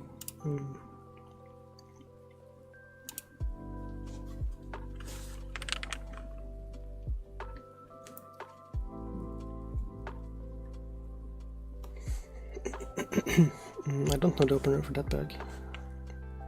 I'll just put it all over here.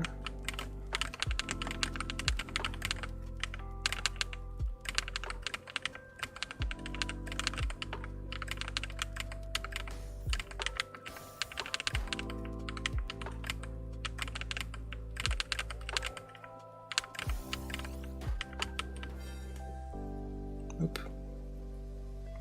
I suppose he didn't like that.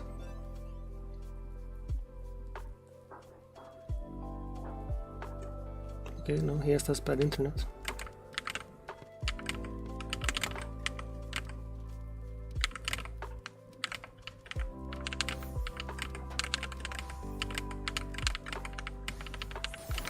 Well, that's bad, because I was doing good. But now this time I'm doing less good.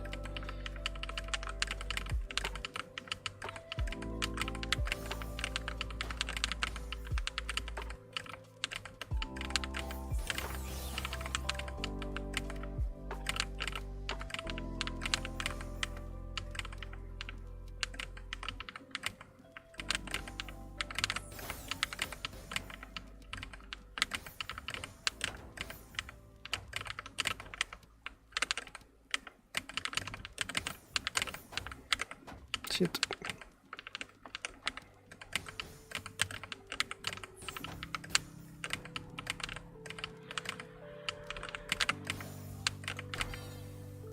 Okay, that somehow worked still.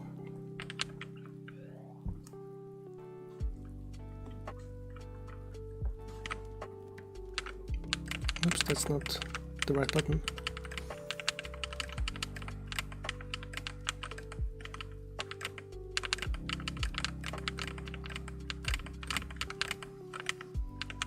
Probably shouldn't have done that.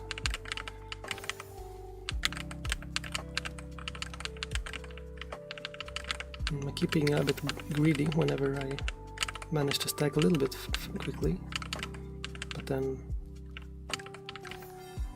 well,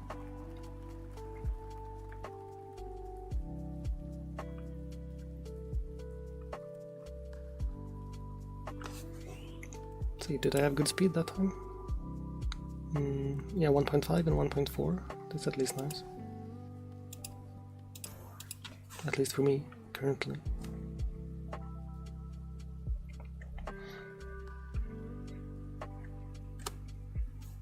But speed is still my strongest skill, I guess, and it's not that useful against people who have more sort of refined strategies, because those can still get more attacks than me with like 0.7 speed or something against my like 1.5, so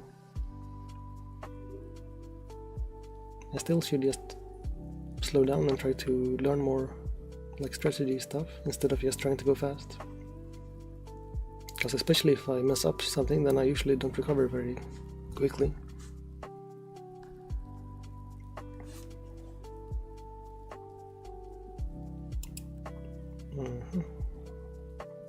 Is that the Philippines? Yeah.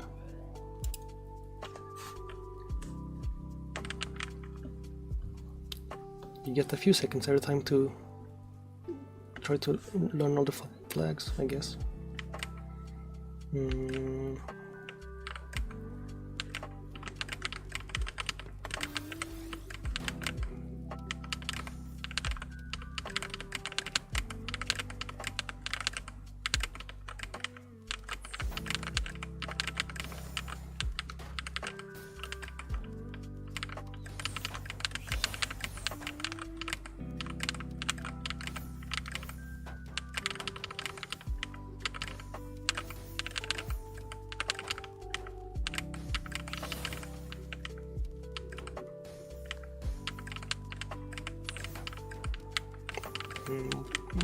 Not sure why I did that.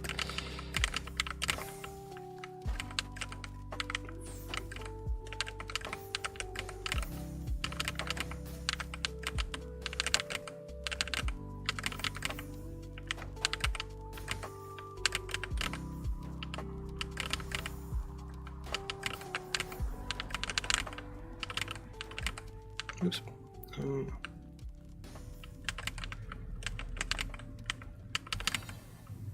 Okay.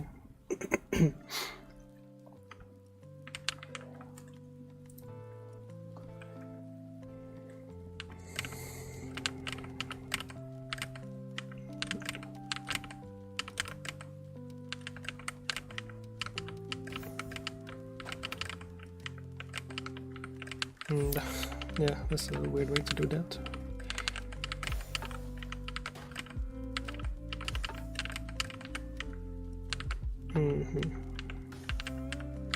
Not sure what to do with that.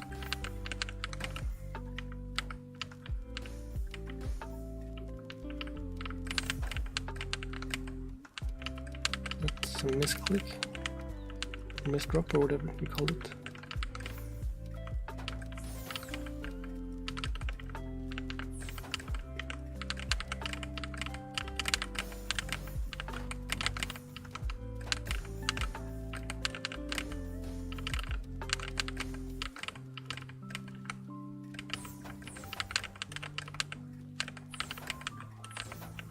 Oops.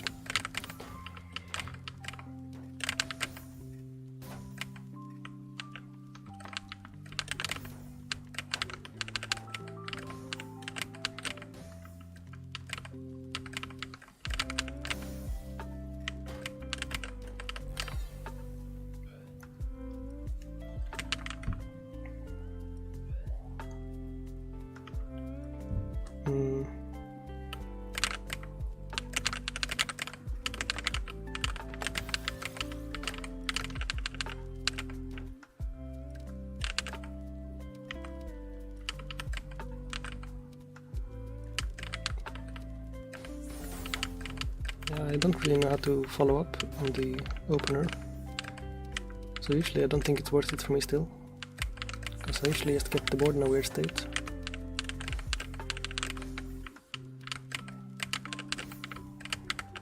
Probably would be better off just stacking quickly.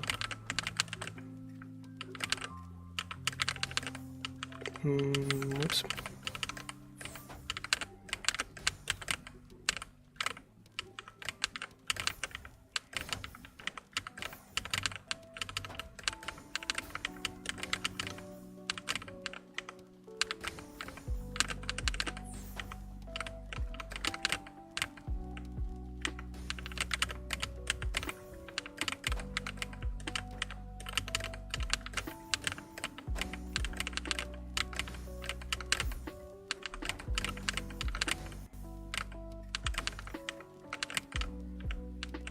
No, that wasn't the right call.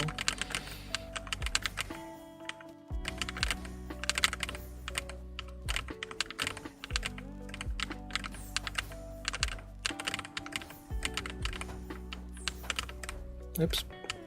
I just kept forcing myself to use the eyepieces on the wrong things.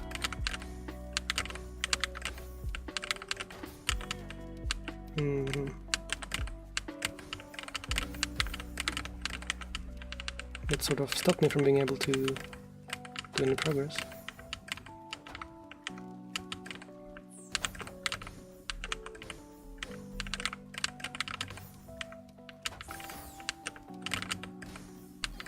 Oops. I was like one piece away from being able to drop the eyepiece in the middle there.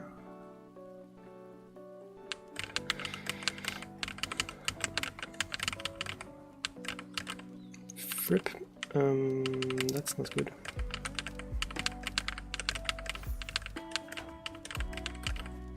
Oops.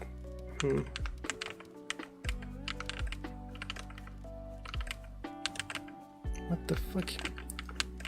I have no idea what my fingers are doing. Why so many unwanted things are happening.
Oopsie.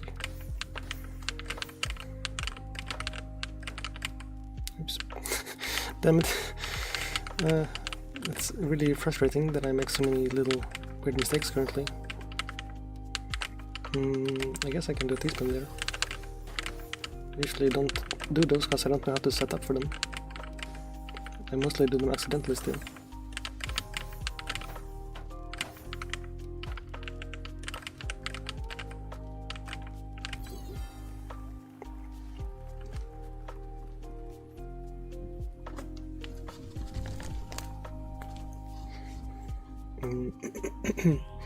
Let's see, did I do anything good? No, not really. My attack is still under 30, which seems bad.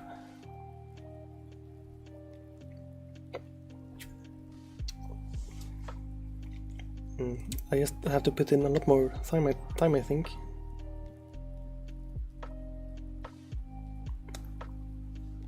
and maybe watch more of those, like videos and stuff, or maybe just find some of those online training tools so I can learn the spins and stuff, because that seems like it would help a lot.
Fripp.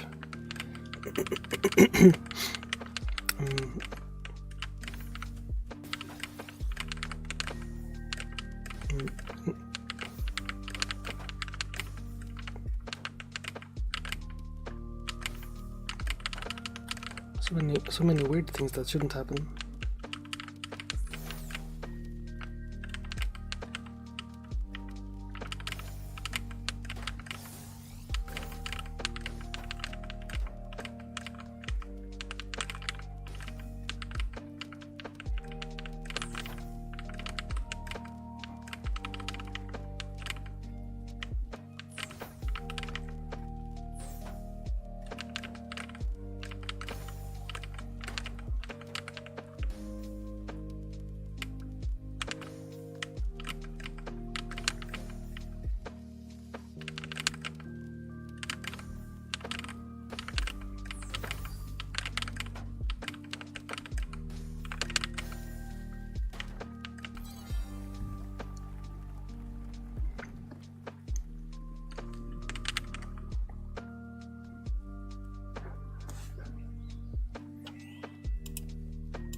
Oops, that's the wrong.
That was just a misclick.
Fuck.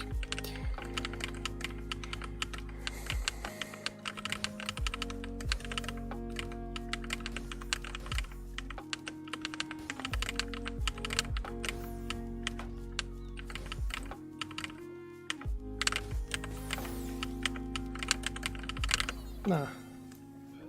One piece away again from saving it.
How did he cancel all that?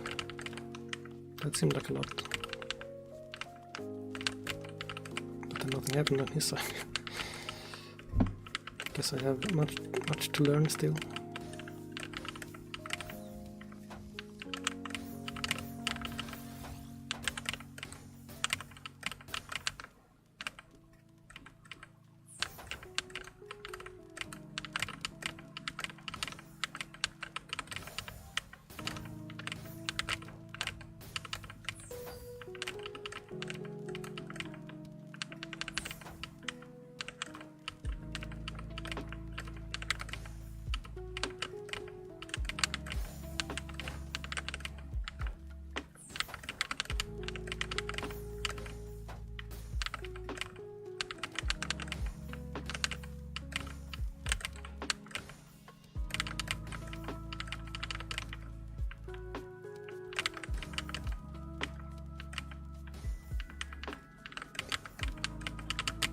That's probably enough for today, because I keep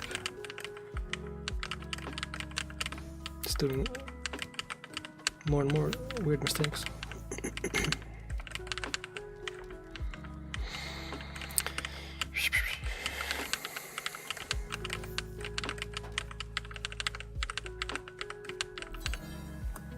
Oh.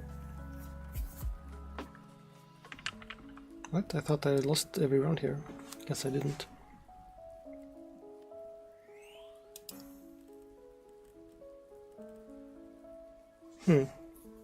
No, I did okay actually the first 2 rounds.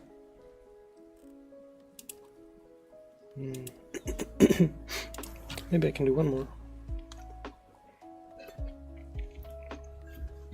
since apparently it didn't go as terribly as I thought.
Nope. Now I'm doing that again. And I'm taking psychic damage from that fact, which makes it harder to not do bad.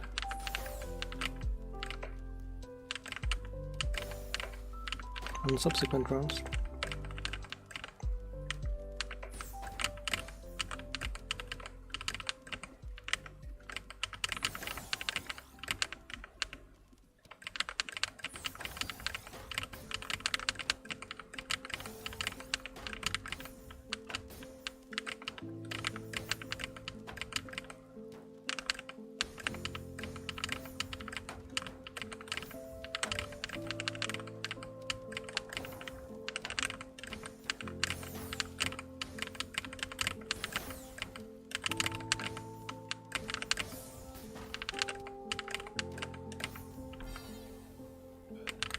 Okay, that was nice. I had 1.5 speed there.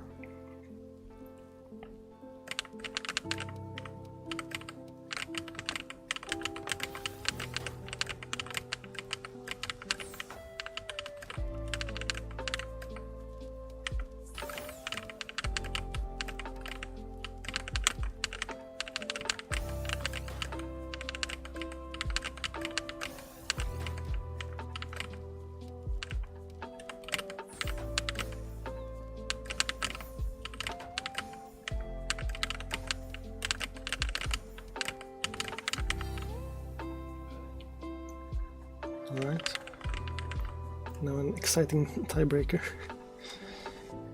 where I can mess up in exciting new ways.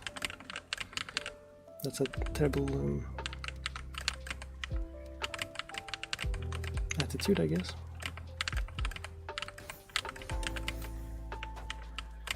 Yeah, I don't even do that kind of stacking, I just did it accidentally there. Oops. That's awkward. How do I fix?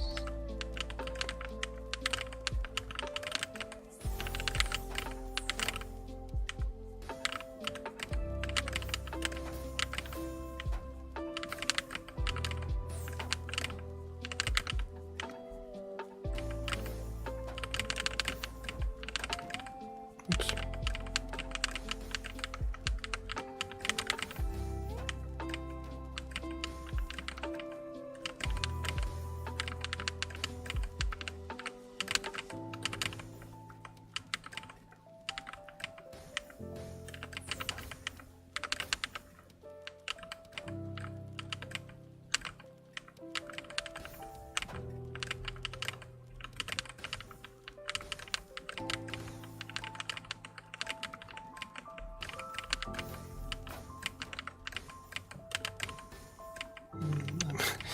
I'm bad at dump stacking apparently.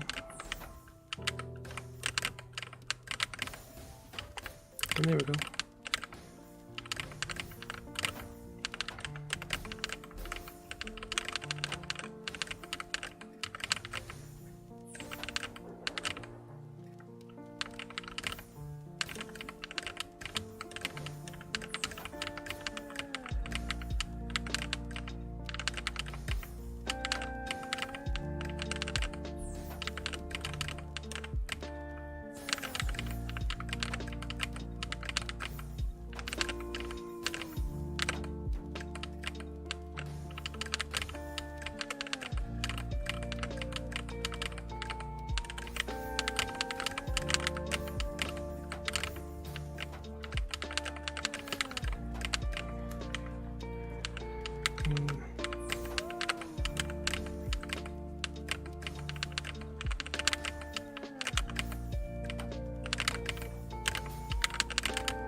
This seems like an unusually long time for this rank. Usually it doesn't go like this.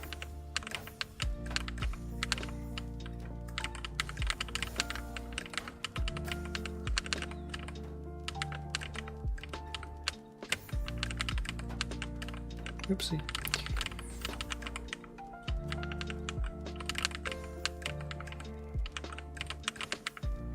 Nope, that's not right.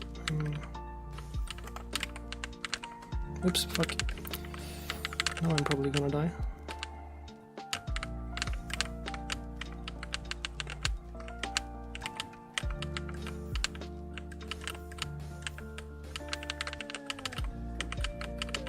Yep.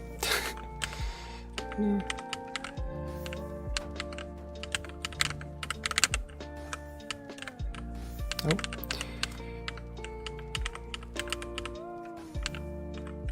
Oh well, that's... Ooh. That was... How long was that? That felt like way longer than usual.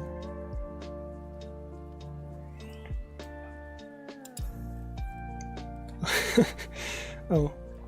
So the previous one was like 33 seconds and that one was almost 4 minutes. That's really strange.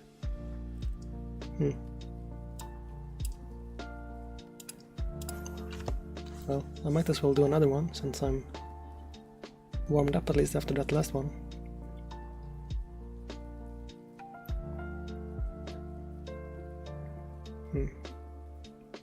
I wonder if that's the longest ranked match I've had. Because that is quite a long time.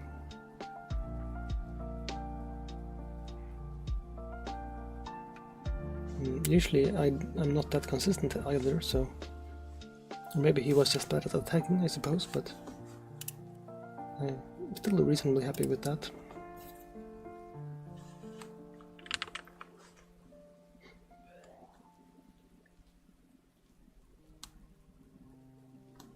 Mm-hmm.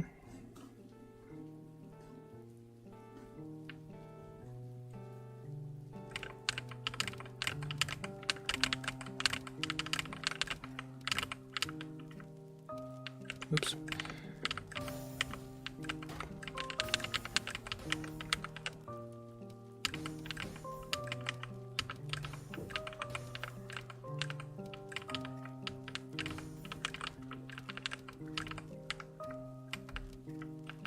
I still have to kind of brute force my stacks into some usable state, because I'm... well, that did not work whatsoever. Well, I don't know. Like, I don't know how to start correctly, but once I get going, usually it works out.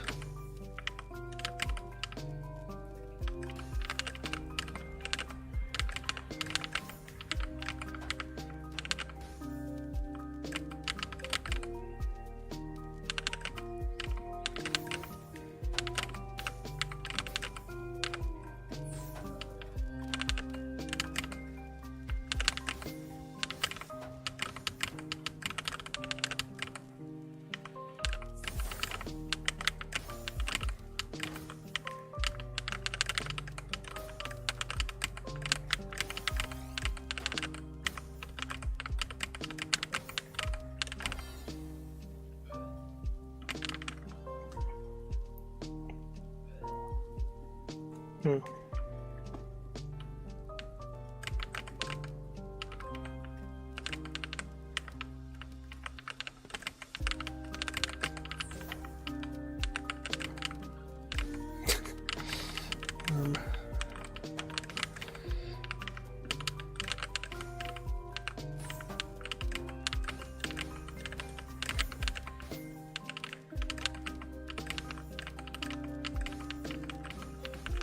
I just did a bunch of random things there for some reason.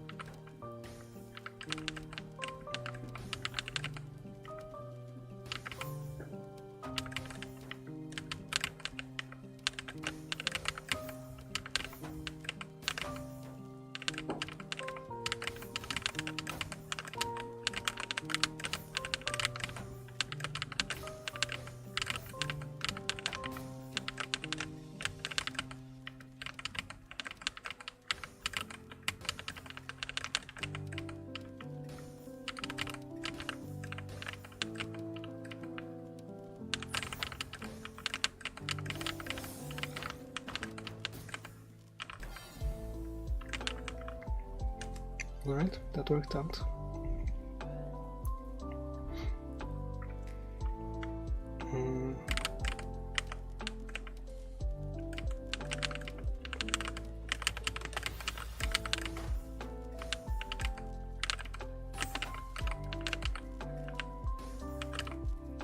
Fuck.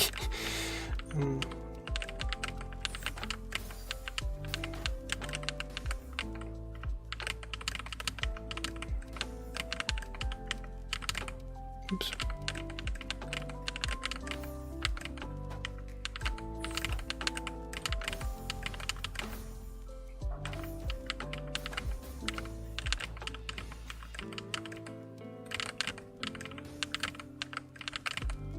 Oops.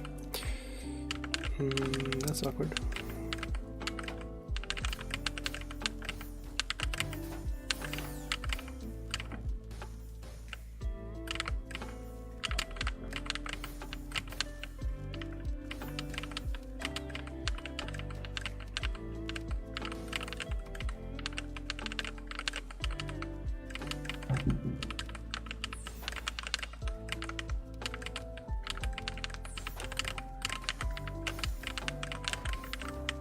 Oops.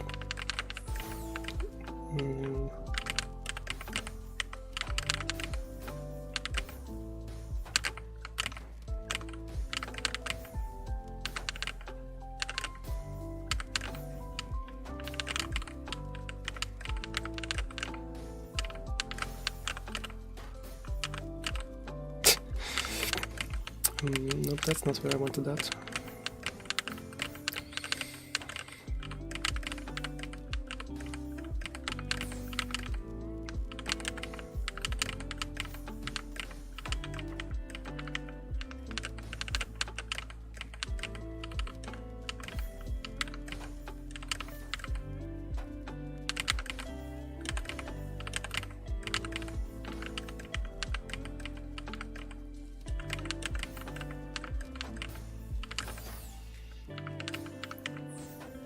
Also somehow confused the pieces in my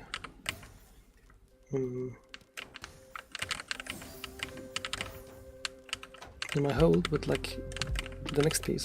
So sometimes I expect the whole piece for some reason to show up without me holding, which is not how it works, of course.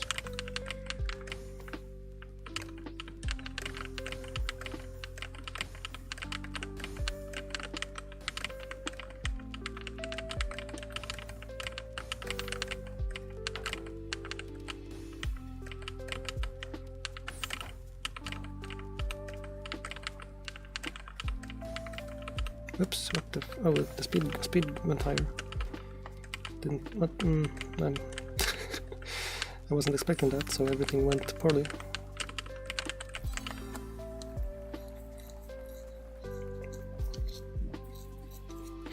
It somehow went over 3 minutes again, so it very rarely does that at my level. Well, still bad attacks, but at least almost fast still.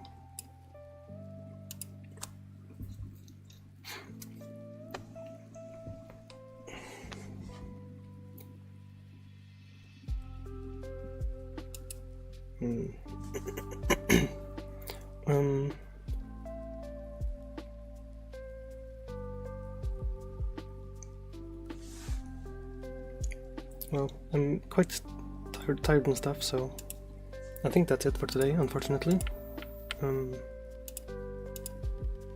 So thank you guys for showing up, and I will see you guys next time, which is on Tuesday. Bye!